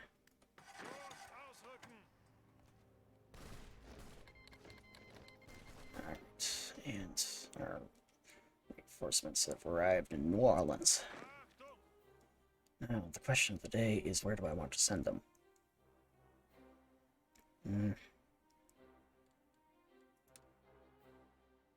Whatever. I'll just send them here. Let's have them just go that way for now, I suppose. Right present uprising. A nation-wide peasants broke out across Poland, and the events caused unrest even in Prussian side of the border. Scale demonstrations are worrying, and August the 4th government failed to contain the rebels. Strike might turn to actual uprising against our interests.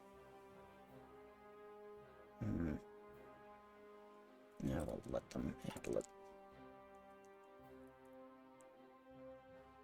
Alright.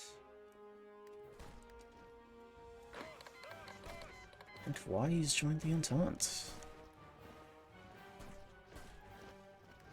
Ah, good. Okay.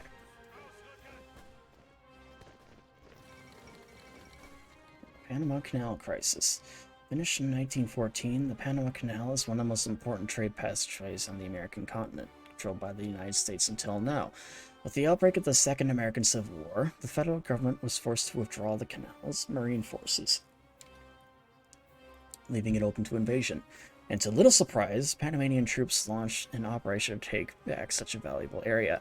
The move, however, opposed by Canada, which presented them an ultimatum. Panama's sovereignty over the canal would be recognized, but the country must agree to a military alliance or face invasion. In the face of Canadian pressure, the small Latin American nation has backed down, defusing the crisis. Alright. So that's that.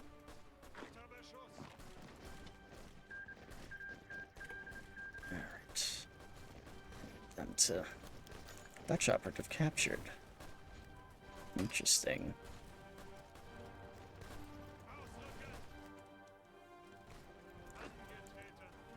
Alright. And the army takes power in the Philippines. Having just achieved independence from the United States, the Philippines face today perhaps one of its most serious challenges as any new country could face. Inspired by the combined syndicates America and the Baratian Commune, disgruntled army officers marched on Manila to support rebelling peasants and workers. The attempt was quickly thwarted as army units intervened and drove the rebellious army out of the capital, and many key points, however, managed to decide to seize power for themselves, with a cabinet of military commanders put in place to ensure the safety of the Philippines. For crying out loud, for the foreseeable future. Alright.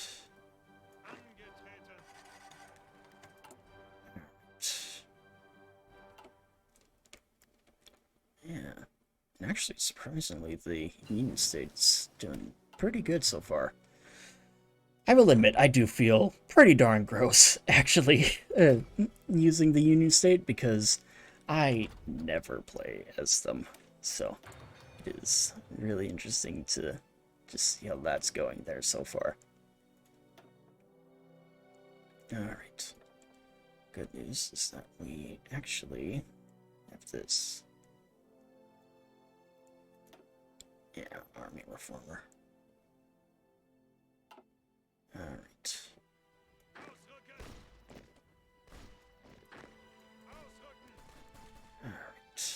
Alright. That way. Leaving. Yeah, I'm just gonna keep them there. National Macedonian. Okay.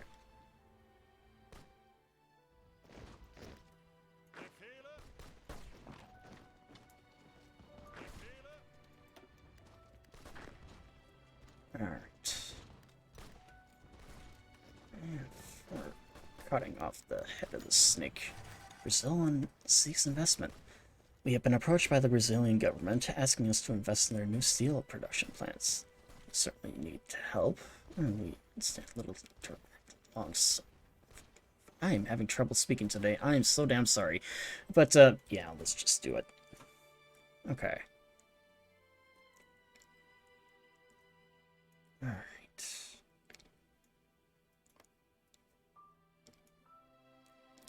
Where the heck are our volunteers?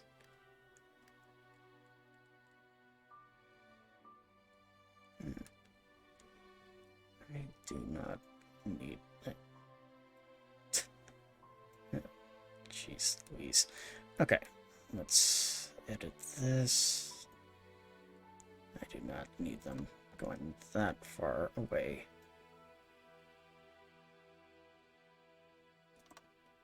Alright. There. And corrupt steel. Okay, and which one do I need to get the other one? CPU 1, 2, or 3. Okay, so I'm gonna have to do a few of these. Our heavy industry is in shambles, with many workers out of a job after their former employees were forced to submit to the crisis. Some of our leading economic researchers have proposed a plan for civil industry mobilization to revitalize the industrial sector, and we shall do just that. And I need to boost production of our aircraft, so I will increase that.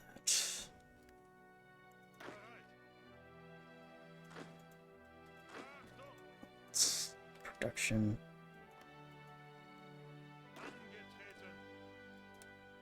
Alright. Come on, you morons. I'm trying to get you to the right location here. Okay.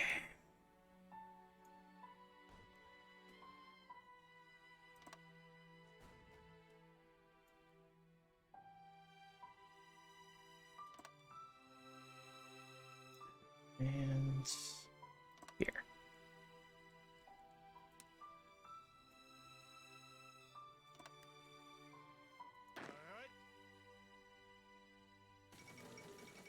Oh, the hell with it.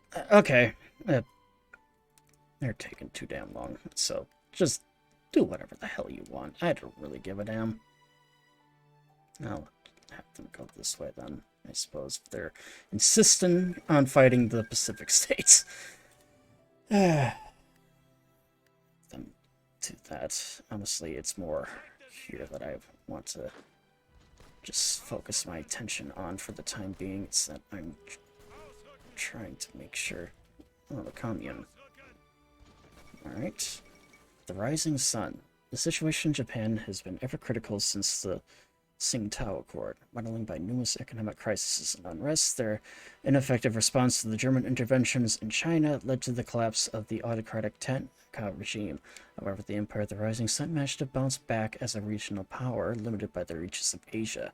Today, Japanese leadership announced a new plan to seize their spot amongst the great powers, but a force if necessary. This news has already begun to reach Berlin, with the Kaiser and the Chancellor really having yet to respond to this barefaced threat over their colonial holdings. Yeah. So it basically is a threat to us. Germany and the Second Congress of the International. Congress has been received with anxiety in Germany, with the economic crisis still not completely resolved, and every increase in socialist activity is a threat to the Reichspakt, the German Empire. In his latest speech, the Kaiser has condemned the socialists, but words are not enough. Action should be taken as well.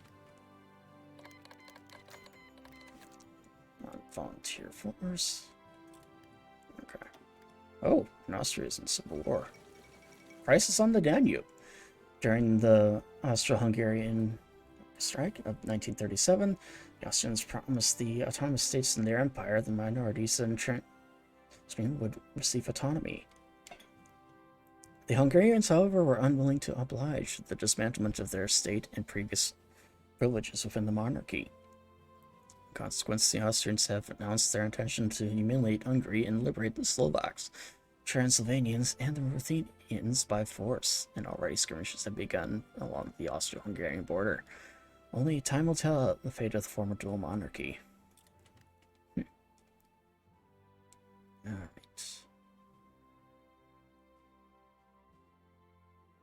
Alright, and looks like our forces are finally getting to the border here.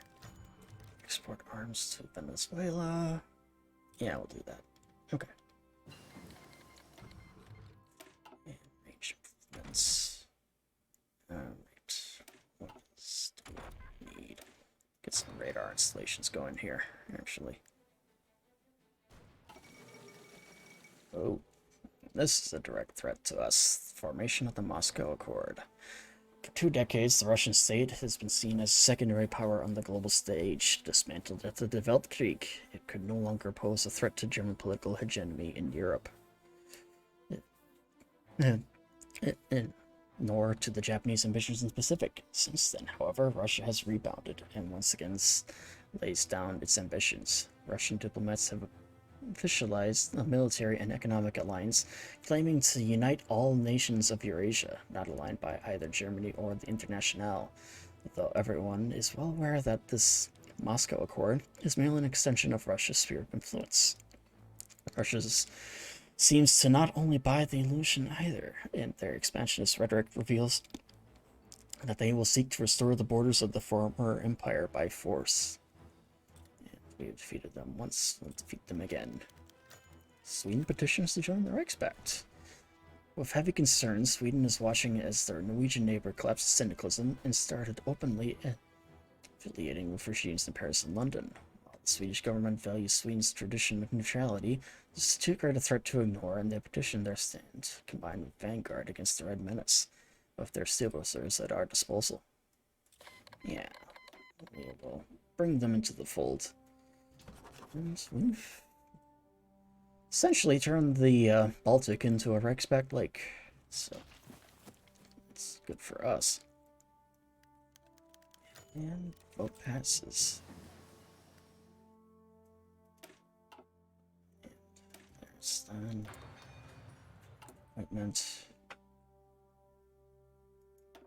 Okay. And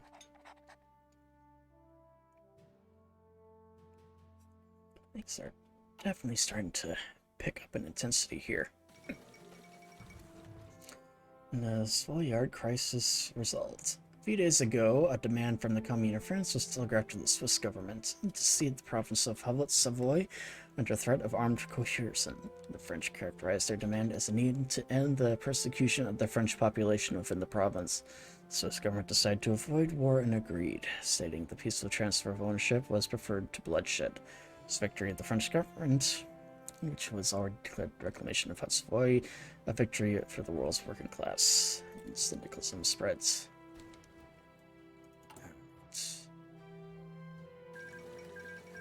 Princely Federation. So that. Okay. Yeah. And it looks like the death knell of the conservative government, however, quickly collapsed, leading to the minority rule. The Dutch love their elections, that's for sure. And the Swiss gave in. With the humiliation of Switzerland, we must not be prepared for war against communards.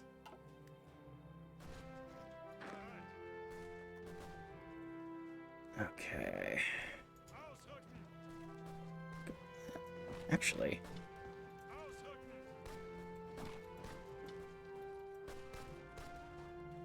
have them move that way. Okay. Disappear. Okay. And so how are we doing over here? Transfer core. Alright. This.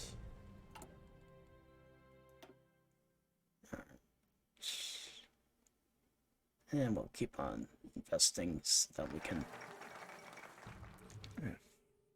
finish the rest of that. But the Showa Restoration. Reports from Tokyo over the past few weeks have been sourced, but now few can doubt the Japanese democracy is dead. Following the failure of the government to crack down on the nation's now syndicalist movement, conservative officers conducted a military coup, ousting the prime minister and establishing a military dictatorship. But even this has proven temporary. Officers aligned with the rival restorationist faction have launched a counter-coup. As the streets of Asia's greatest city run red with blood, they have announced the Showa Restoration, a restoration of ultimate power to the emperor, and a rebirth of Japan. free from the corrupting influence of syndicalism, democracy, and Western influence. No. First phase of the plan is proved promising, but there are more yet to do. And we shall continue that. Eric Ludendorff dies. Even after his death, it was reported early this morning, Eric Ludendorff remains one of the most controversial people in recent German history. On one hand, he is the hero of the Weltkrieg, the orchestrator of German victory in 1919, all of France. On the other hand, most Germans haven't forgotten the ensuing military dictatorship that only ended when Admiral von Tirpitz forced him to retire after the famous, whatever the hell that word is, in 1924. Although Ludendorff still received some honors for his service, likely his knighthood, the former quartermaster general mostly led a secluded life in his estate afterwards. Let us remember the genius, not the dictator. Police declared war.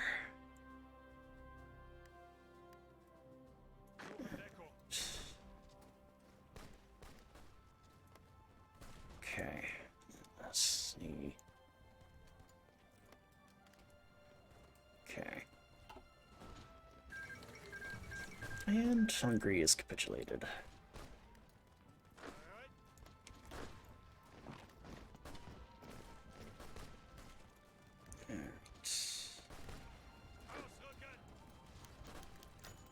The Black Dossier. A group of anonymous officers and administrators in Middle Africa have compiled documentation and evidence of illegal activity by Governor von Göring and presented it to the cabinet.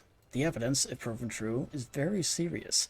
According to what the dossier alleges, Göring has been using the generous state budget we provided him to buy off politicians throughout the Reichspakt in order to secure support for his administration, as well as demanding state officials pay into a slush fund. Even more darker, it alleges with less evidence that Göring and his loyalists gather information for blackmail against his own employees, has been involved in kidnappings, intimidation journalists, and even hiring assassins. And we shall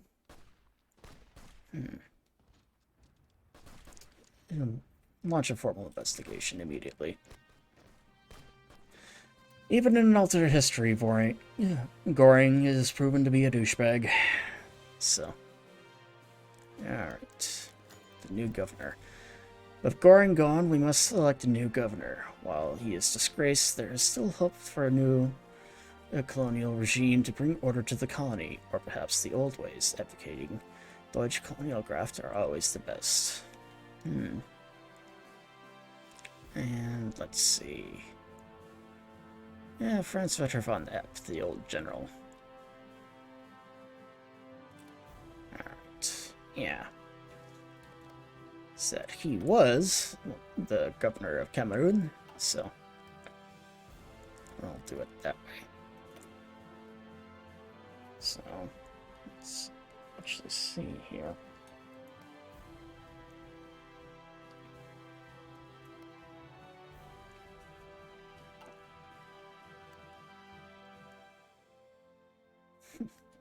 Yeah. Don't really need to micromanage what's going on in America all that much, which is good. Georgie Michaelis died. Former died today at the age of 78. Imperial Chancellor.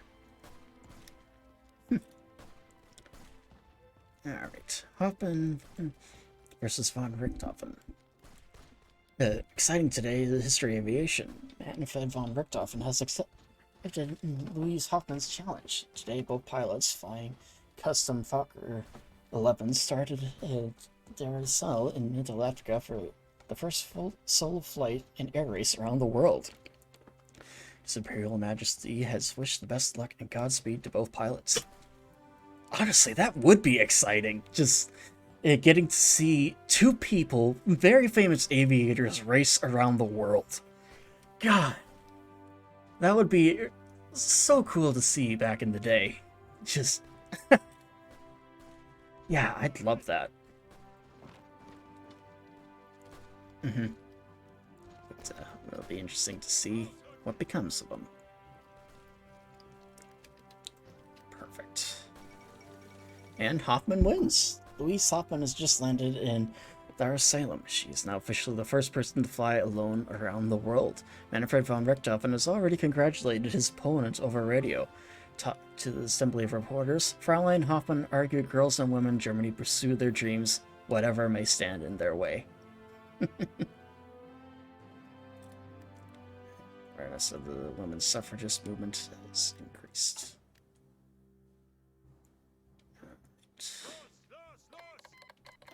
Peru declares war on Ecuador. Americans remain dominant in the Legation Council. Following the outbreak of the Second American Civil War, the legation cities heavily reliant on American protection and influence fell into a power vacuum. The Legation Council had voted on a new High Commissioner to lead the mandate in the future, and it seems they have chosen the incumbent American High Commissioner, Nelson Johnson, to stay in the role. This surely signals a renewed commitment to the open door policy within the cities, but what is unknown is how far the cities will go to secure their neutrality.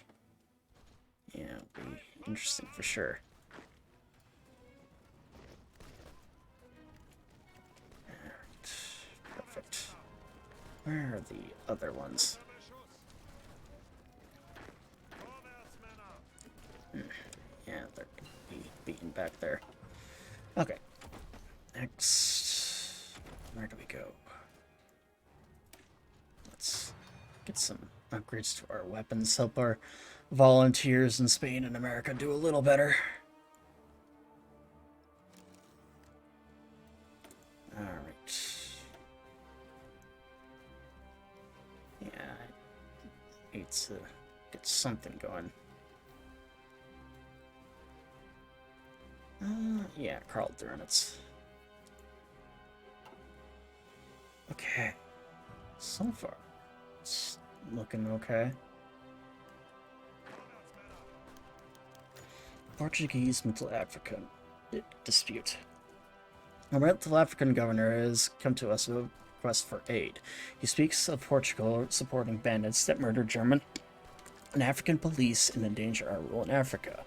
What should we do? We shall take up the matter.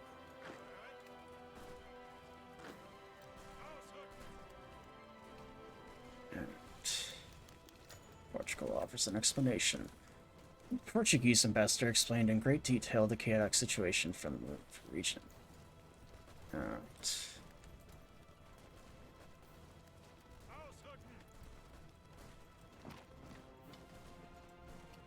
Alright. I'll have this guy go here. See if we can't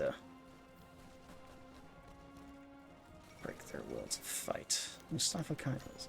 Haiti aligns with us. After much upheaval, the nation of Haiti appears to fully enter international arena. Government in Port-au-Prince has released rapid-fire series of declarations regarding a number of international issues and positions. So, yeah. And Mustafa Kemal seizes power. Alright. And the last one. Yeah, so that one, this one.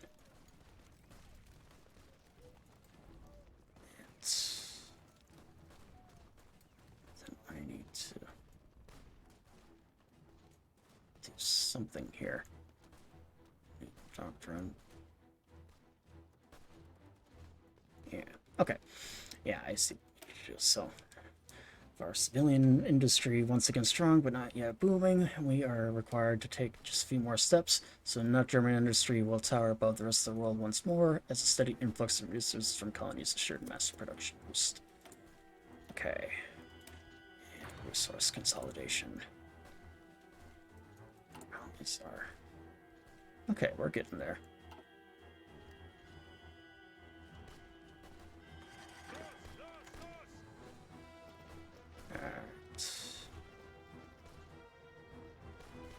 Come on.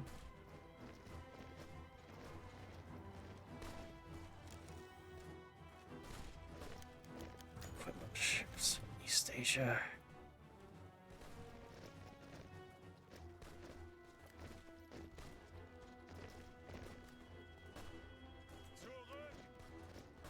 Save their ass.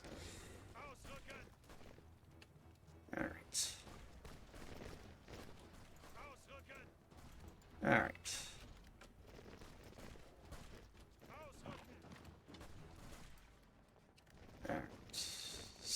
can't circle these idiots. Alright.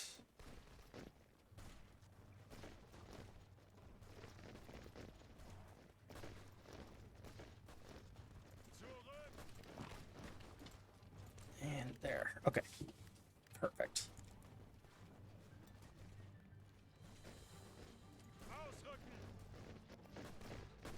And take them out. And, okay.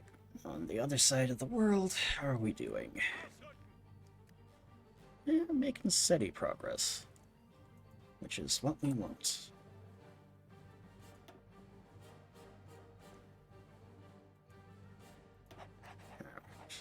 Yeah, need to mobilize some.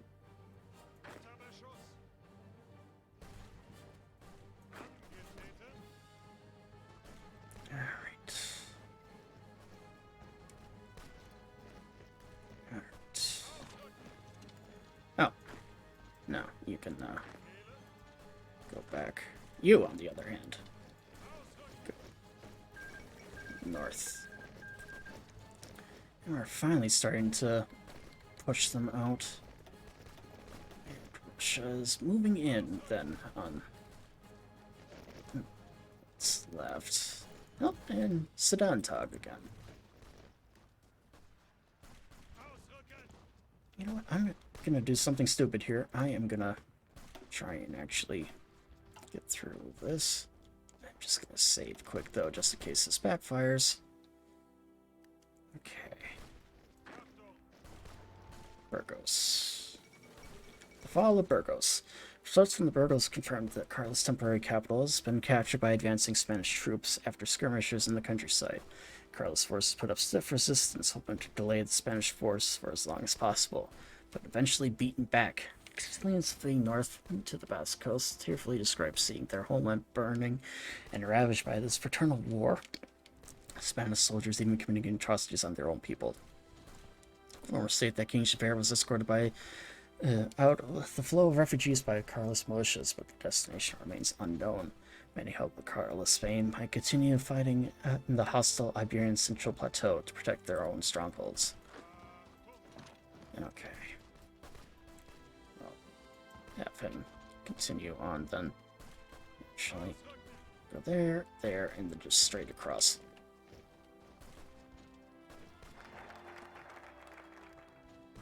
Alright, and then it's done then. Okay. So, cutting the enormous salaries of those officials who can afford to do hasn't met with open arms. Many called syndicalists in sheep clothing, but retracted their statements, threat, released their own expenses. During the crisis, it would appear that ACT won't be inviting social gatherings amongst the aristocracy for some time. Whatever.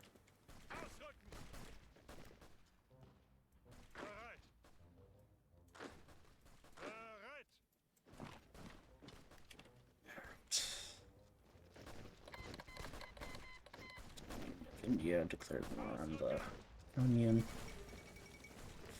Delhi. One of the oldest cities in the world, the ancient city of Delhi has been conquered, ransacked, and rebuilt many times. 3,000 ancient history. But the city of Delhi has fallen to enemy forces, and the ancient city's buildings are once again at risk of being destroyed. The city of Delhi was placed under attack by the defenders, breaking under the impressive offensives made by British Indian forces. Reports from the city indicate the British Indian Army have begun herding prisoners and survivors into Fernikilla, an ancient fortress now serving as an internment camp.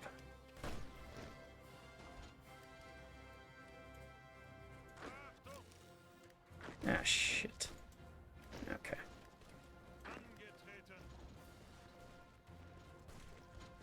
Alright.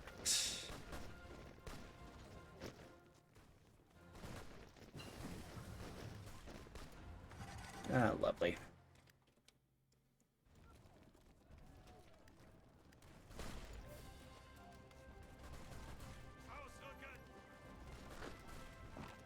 Alright. New idea. I'm gonna have these guys actually fight on to a location.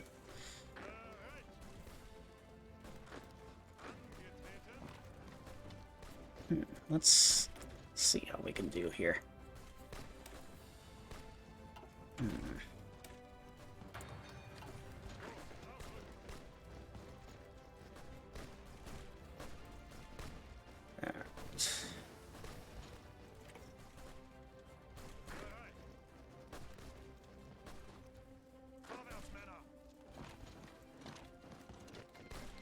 Portugal has joined the Entente.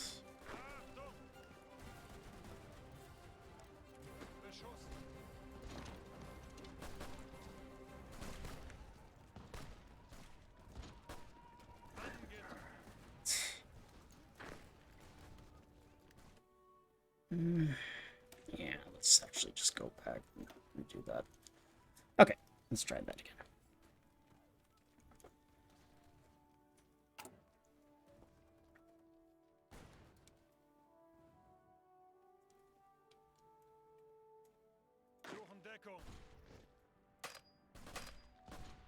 Alright. There. And just head to Balabad. And follow Burgos again. I'll just have them hold the ground there for the time being. Let's get that going then too. Okay. Let's see. This and investment in Poland.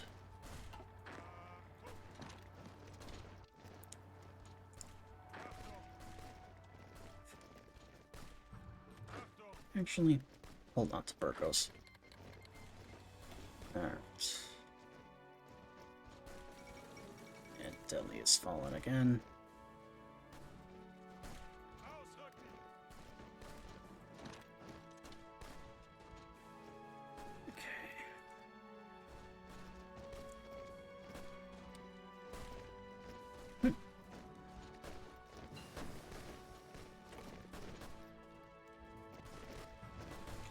Alright.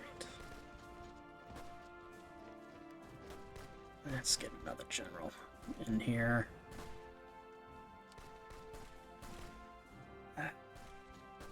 Yeah.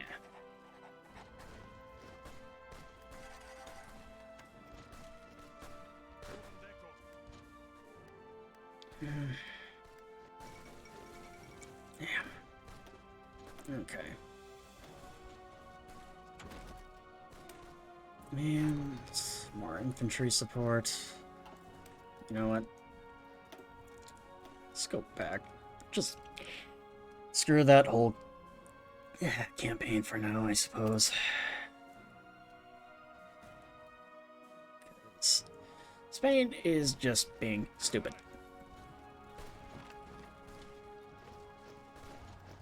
There we go.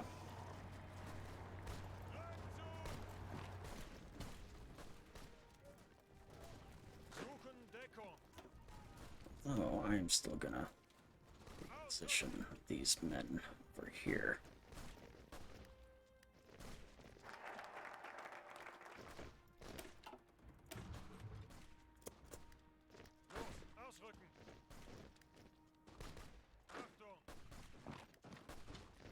Alright. It's time to push them.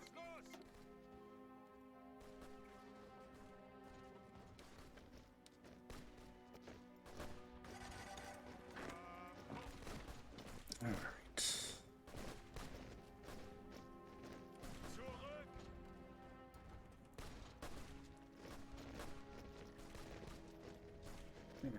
Have them attack there and then turn around. Take over that remaining force.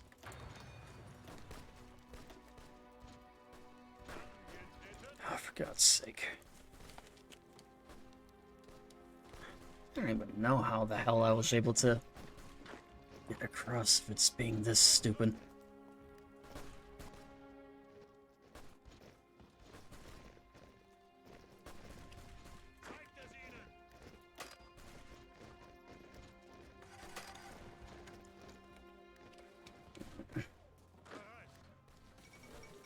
And a Rose Revolution in there.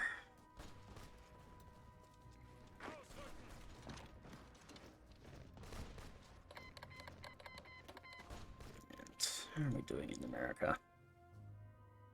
We're making steady progress, which is good. Keep on moving this way.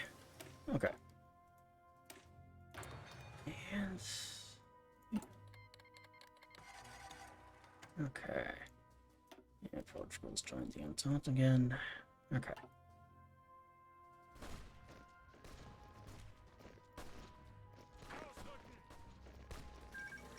Alright, and East Tajikistan.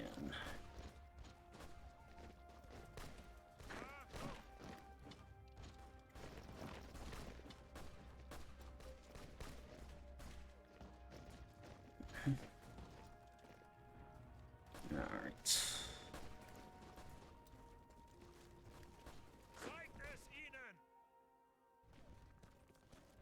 And...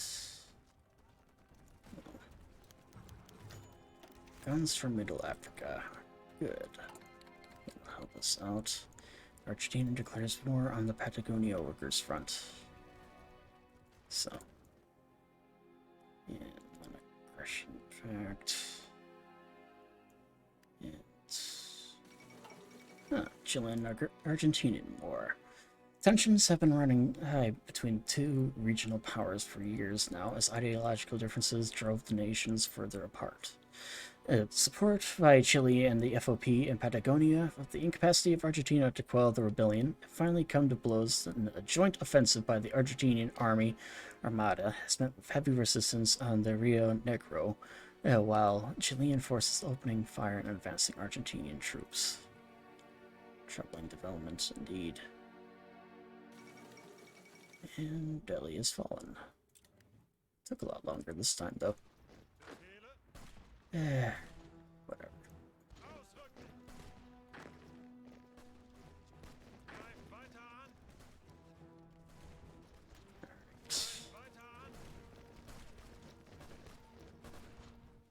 Yeah, we're making steady progress north now. So.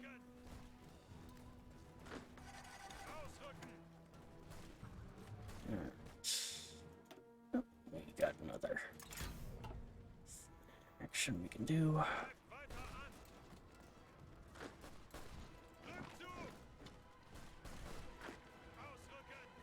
Alright.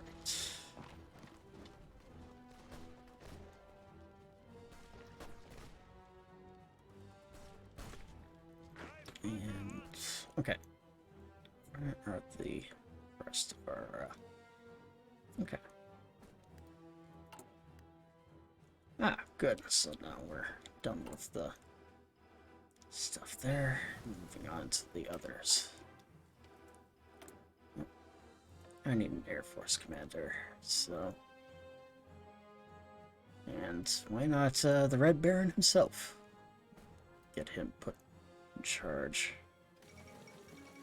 And Totalus in the Baratian Commune. As leader of this Maximus faction is represented in the state, gave a fiery speech to the electrified crowd in Calcutta today. Excuse me. Talking so fast that I'm swallowing air. But essentially, long story short, they're declaring themselves totalists and that they will be no longer be colonial lapdogs. So it is what it is, I suppose. All right.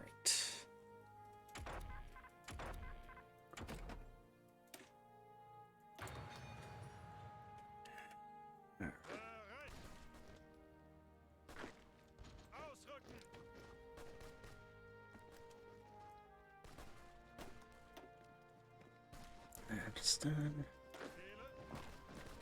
See if we can't break through the line there.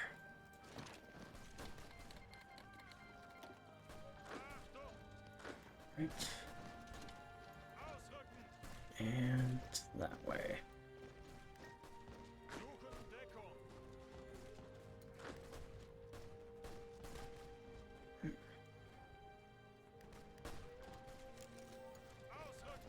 That way. Okay.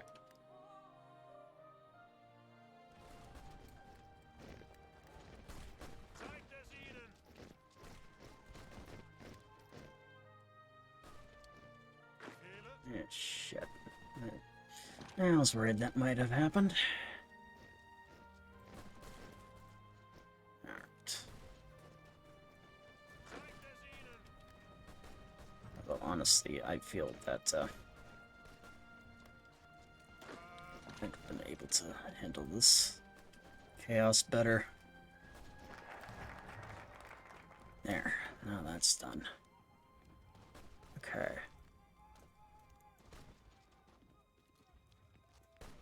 I need a new doctrine, so... Some of the more radical innovators in our high command, including, among others, Heinz von Guderian and Manston, are lobbying for research on a totally new doctrine. Fast-moving armor spirits break the south lines.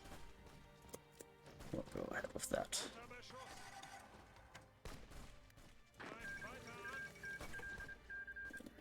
Awesome. Combined. Alright.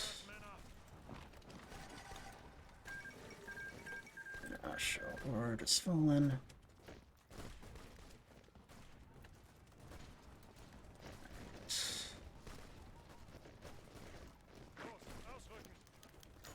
And food from Middle Africa.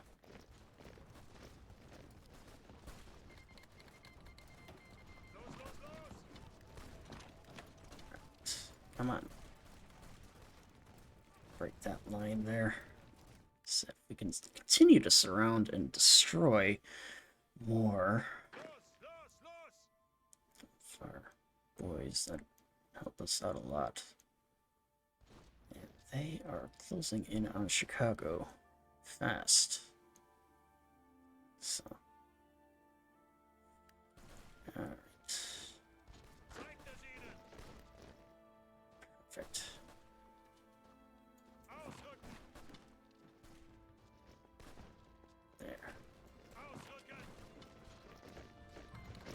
Socialist Republic of Paraguay declares war on Argentina.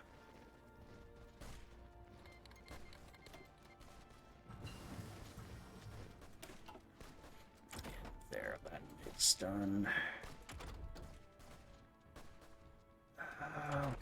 What else? I need shells.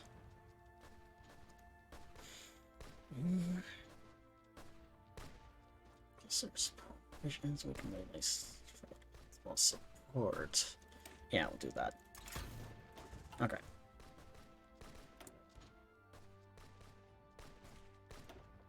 Aircraft designer.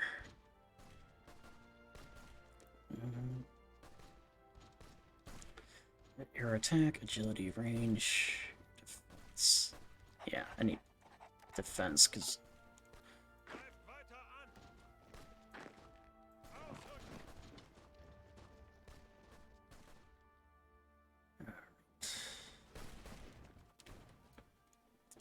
Back across the ocean. Here we go.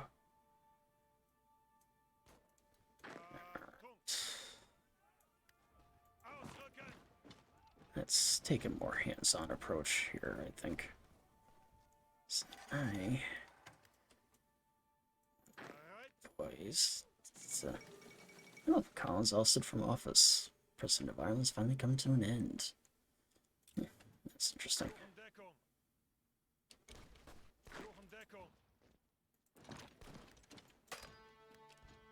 Oh, that's the only way they can go. Okay.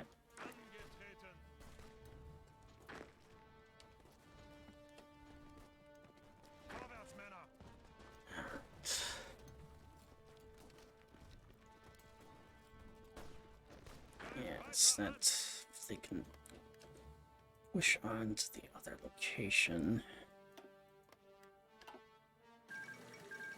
It does appear that the Canadians opted to hold on to New England rather than make it a puppet.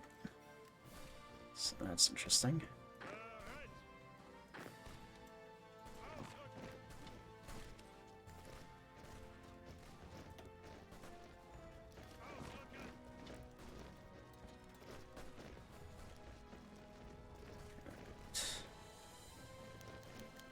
And Hydric falls ill. Okay.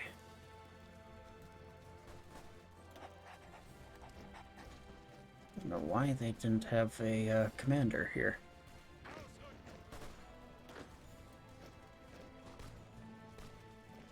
Okay, where's the... There, okay. And Syria declares independence. To abolish Syrian levies. Declared independence. I mean, no longer responsible to safeguard the safety of their people within the Ottoman Patriarchy, has called on their former allies in the Entente to both their state and culture. So, are they at war with the Entente then, or? Hard to say.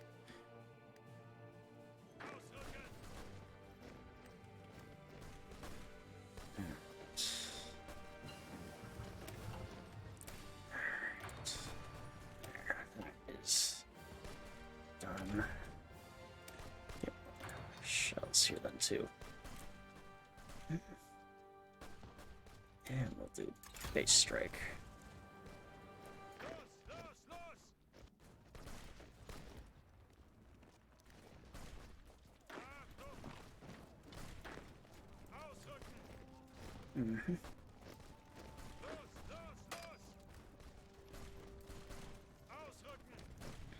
There. Let's try it. Cross new doctrine.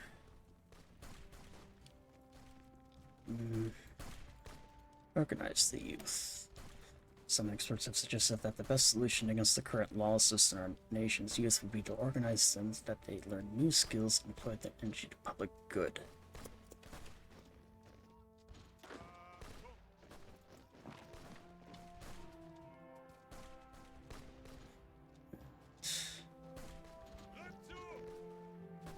Come on.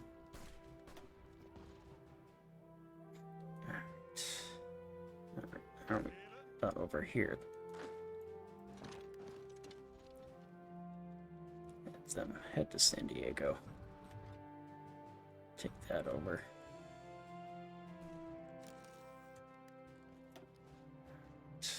Domestic defense. Okay. And answer them.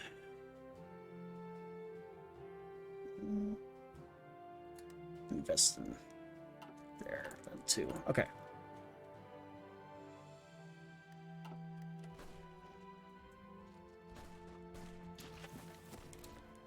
Perfect.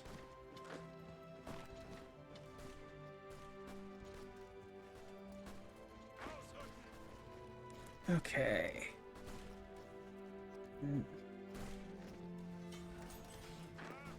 With that done, have them just go straight across.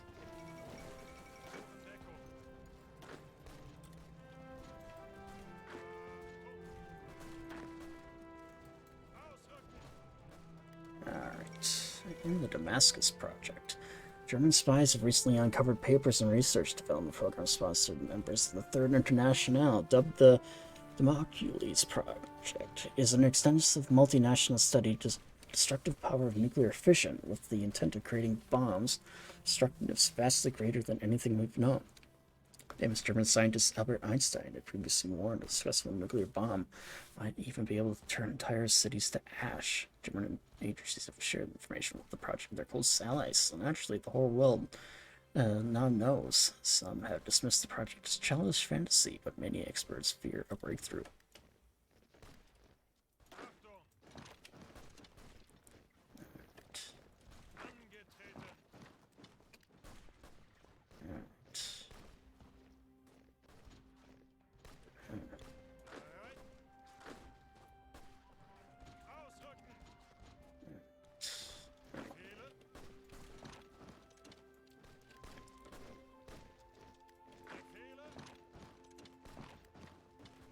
Come on.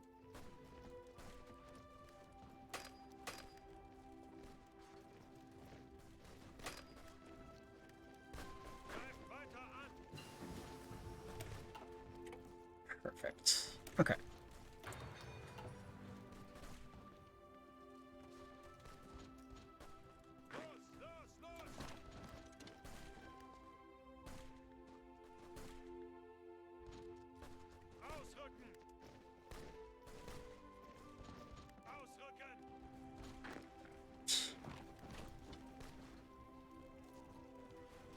Come on.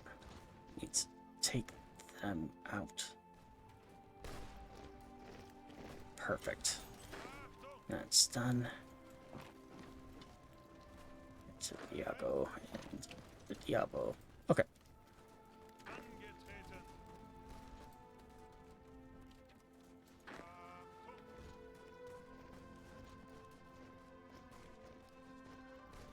Okay. There. Perfect. So that's one part of check done.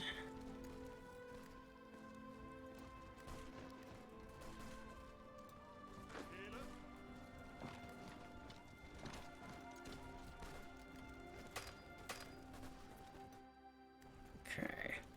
Oh, I did not realize that I had not done that. Okay.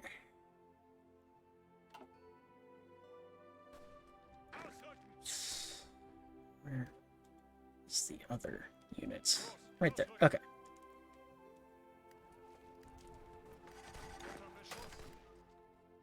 And they're getting out. Okay.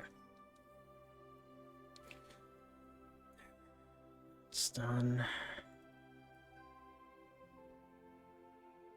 Okay.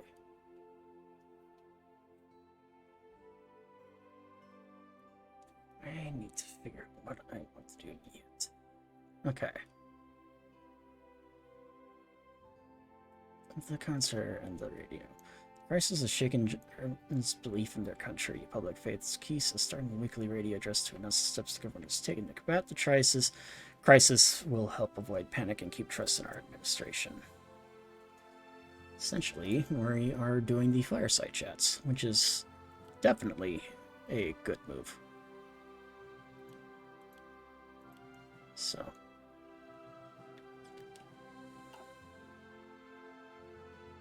Alright.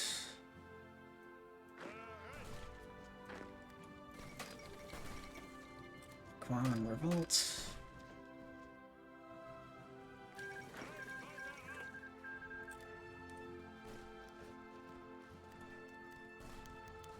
And benefits from the CSN investment. It's taken some time, but we are reaping the rewards from our investment in the CSN in cold, hard cash. The idea of an industrialized Brazil is grand. To be able to afford it.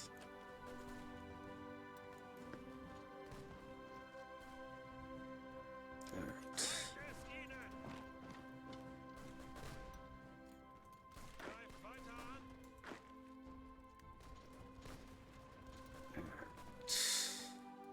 So far, holding our own. There's the Polish police. Okay.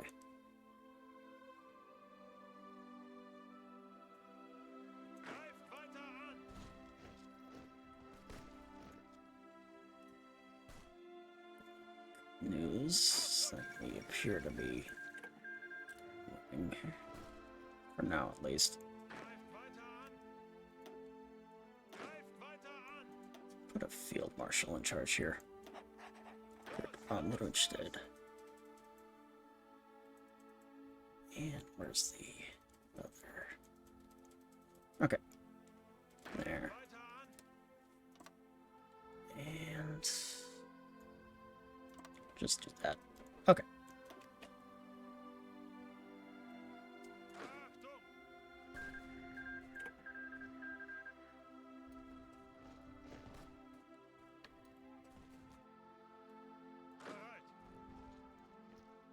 Where the heck are all the other?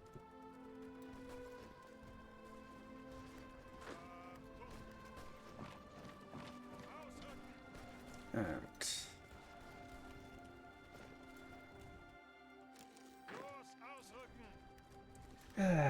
It's gonna be a while, I think.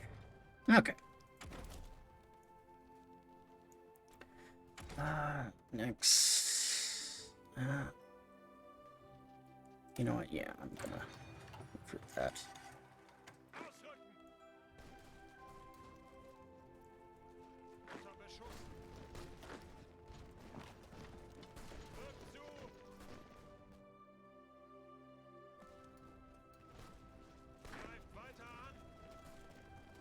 6, 7,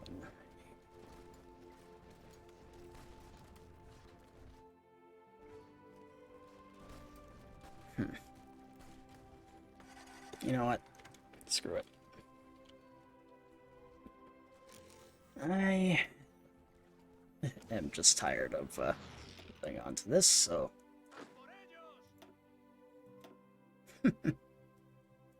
Alright. There. That is done. Back to Germany. Okay.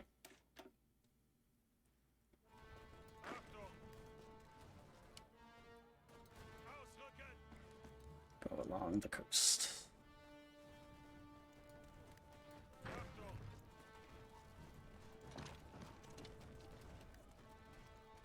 And we'll just take them all out. Alright.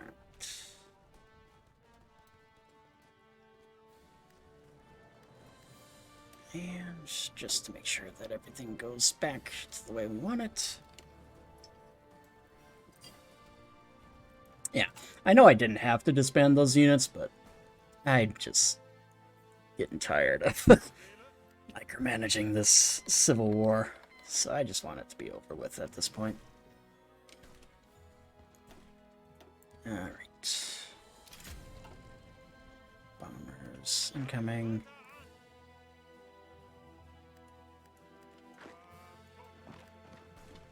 And let's take Barcelona. And the radio. Okay.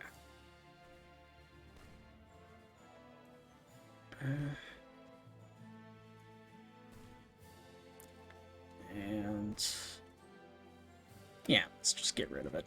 Seemed impossible, but the numbers confirm it. The crisis is nearing its end. The key point is that it's not over yet.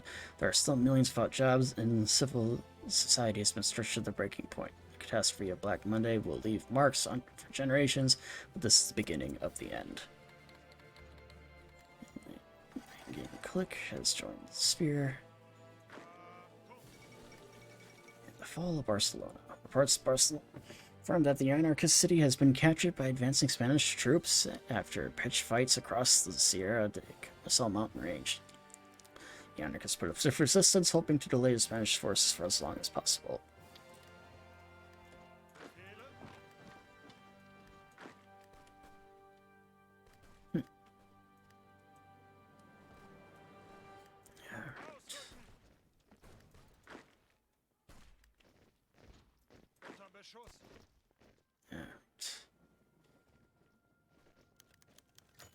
British operative. Oh yeah, ways to making you talk.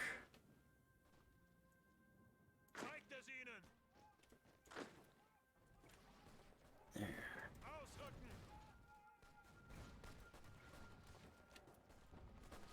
There. And let's just try and get as many of them as we can here. Where the hell do you think you're going? There we go. That is done then. And I'm gonna end our end lease here, so we can start saving those. Alright. But the Kingdom of Spain is secure. Can I send more volunteers? No, I cannot. Okay. Okay. Yeah. And the Spanish Civil War over. Spanish Civil War is finally over, and it seems that the Kingdom of Spain has emerged triumphant. Much of the countryside lies in ruins, and order has not completely been restored, but the Spanish government announced that the anarchist and syndicalist threat has finally been dealt with and would unlikely rise again anytime soon. This is a triumph for King Alfonso XIII, though the king is unlikely to know it, having fallen into a coma shortly before the war broke out. Oh, geez. That would be interesting. Like, you fall into a coma, you wake up, and you find out that your country went through an entire civil war.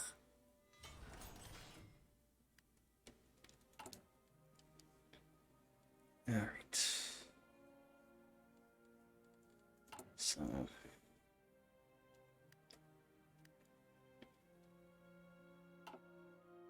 it's done.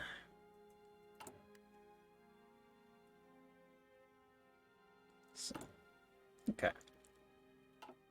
Yeah, that is done, and now I can focus a little more just finishing up other stuff. And the French Republic is, well, it had been at war with what? Yeah. Oh, there it is. Okay. I wonder if Aladdin is leading the charge there. Alright, and Bulgaria has capitulated. Yeah, my cats are meowing at each other. Nationalist government elected. For 4 years, the young Kingdom of Poland has been a political background. Conservatives, progressives, socialists, nationalists, and friends and foes of Germany alike, all struggling in the backdrop of Black Monday. Underground criminal investigations and foreign meddling. In light of this year's elections were made out to be a sign of both domestic politics and Germany's prospects in its east. The result is somewhat unexpected. While the monarchist coalition still has the majority in the Sejm, the main benefactor was the Czechina alliance of conservative nationalists, of monarchists and pro-German elements.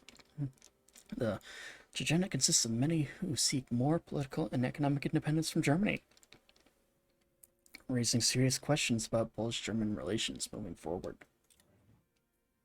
Hey.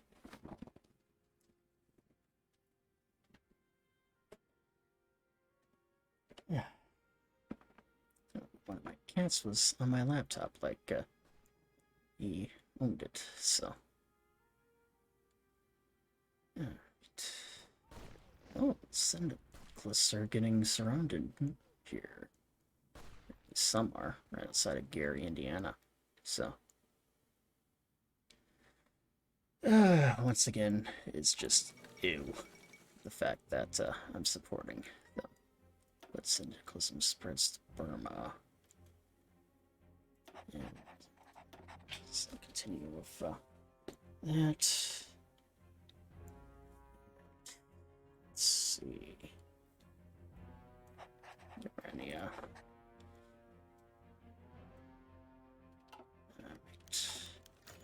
Policy on returning syndicalists. Now that they're...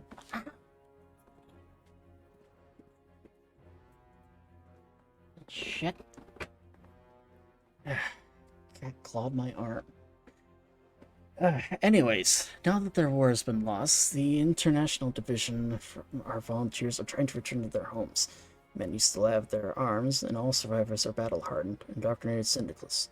However, if we prevent them from entering our borders, we should be able to keep them away without much scandal to hardening the German population's views of the Red Menace. Still, we might risk turning against us. Well, have them serve time in the army. The Eastern Syndicalist Union. Alright. And victors of the Weltkrieg. Let's actually start increasing production of other resources here.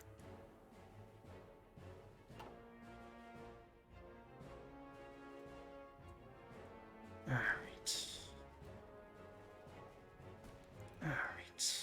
So.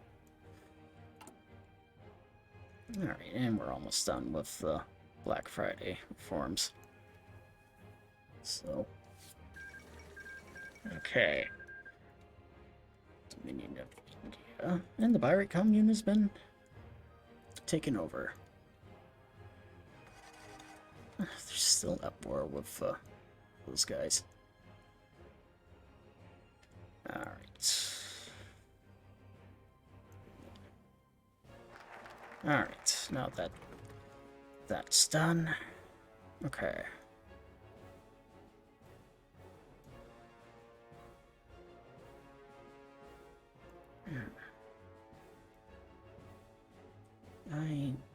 yeah, I'm gonna start doing research. Well, we have already made good progress in some more traditional fields relevant to technology. Yeah, let's start doing that. Okay. There. Okay. And the fall of Buenos Aires. Patagonian revolutionaries have achieved a significant victory today as the flag of the Patagonian movement flies proudly over the Casa Rosada. The Battle of Buenos Aires was bloody, with fighting quickly devolving from house to house, fighting across the main avenues. Secure photograph was snapped at the iconic moment of ecstatic revolutionaries parading down the main avenue of the city, riding tanks and trucks of the former Argentine regime. However, while the Patagonian government has assured the world that the revolution will be as peaceful as possible, there are already stories of priests and former enemies of the state herded away at gunpoint. Yeah, to be expected. Alright.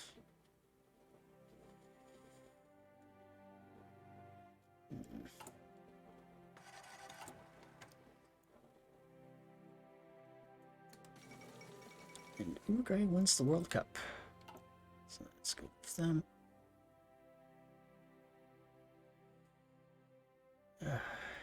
Jeez Louise.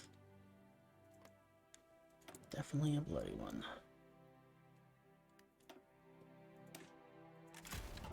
There's that. Okay.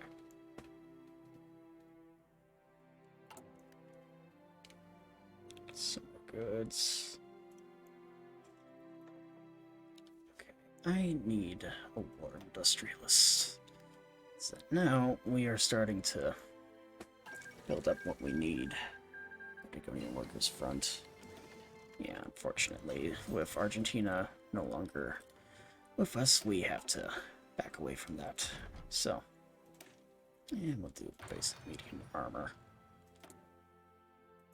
And improve this here. Alright.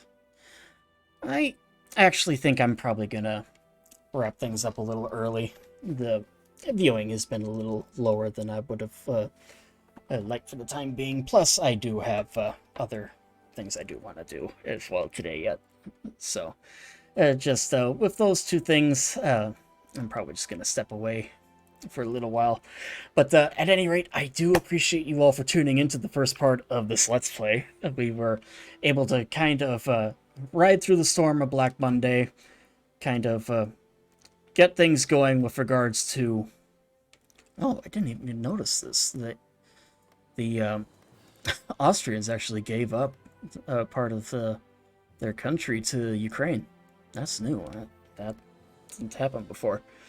But anyways, just to continue with what I was saying, my next stream will be this upcoming Monday, and if my memory serves me correct, it is likely going to be God of War. Hang on, let me check, because I'm not even remembering what my next stream is. It's either going to be God of War or...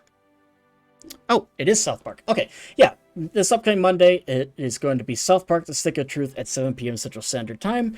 I'm looking forward to getting back into that game. It is going to be a lot of fun, but you will be able to watch more of this particular Let's Play, which I will be planning to do on Wednesday the 19th at 7 p.m. Central Standard Time, where we can hopefully begin to wrap things up with our volunteers in America, while also gearing up towards an inevitable conflict with the Commune of France, as well as the Russian state in the east here.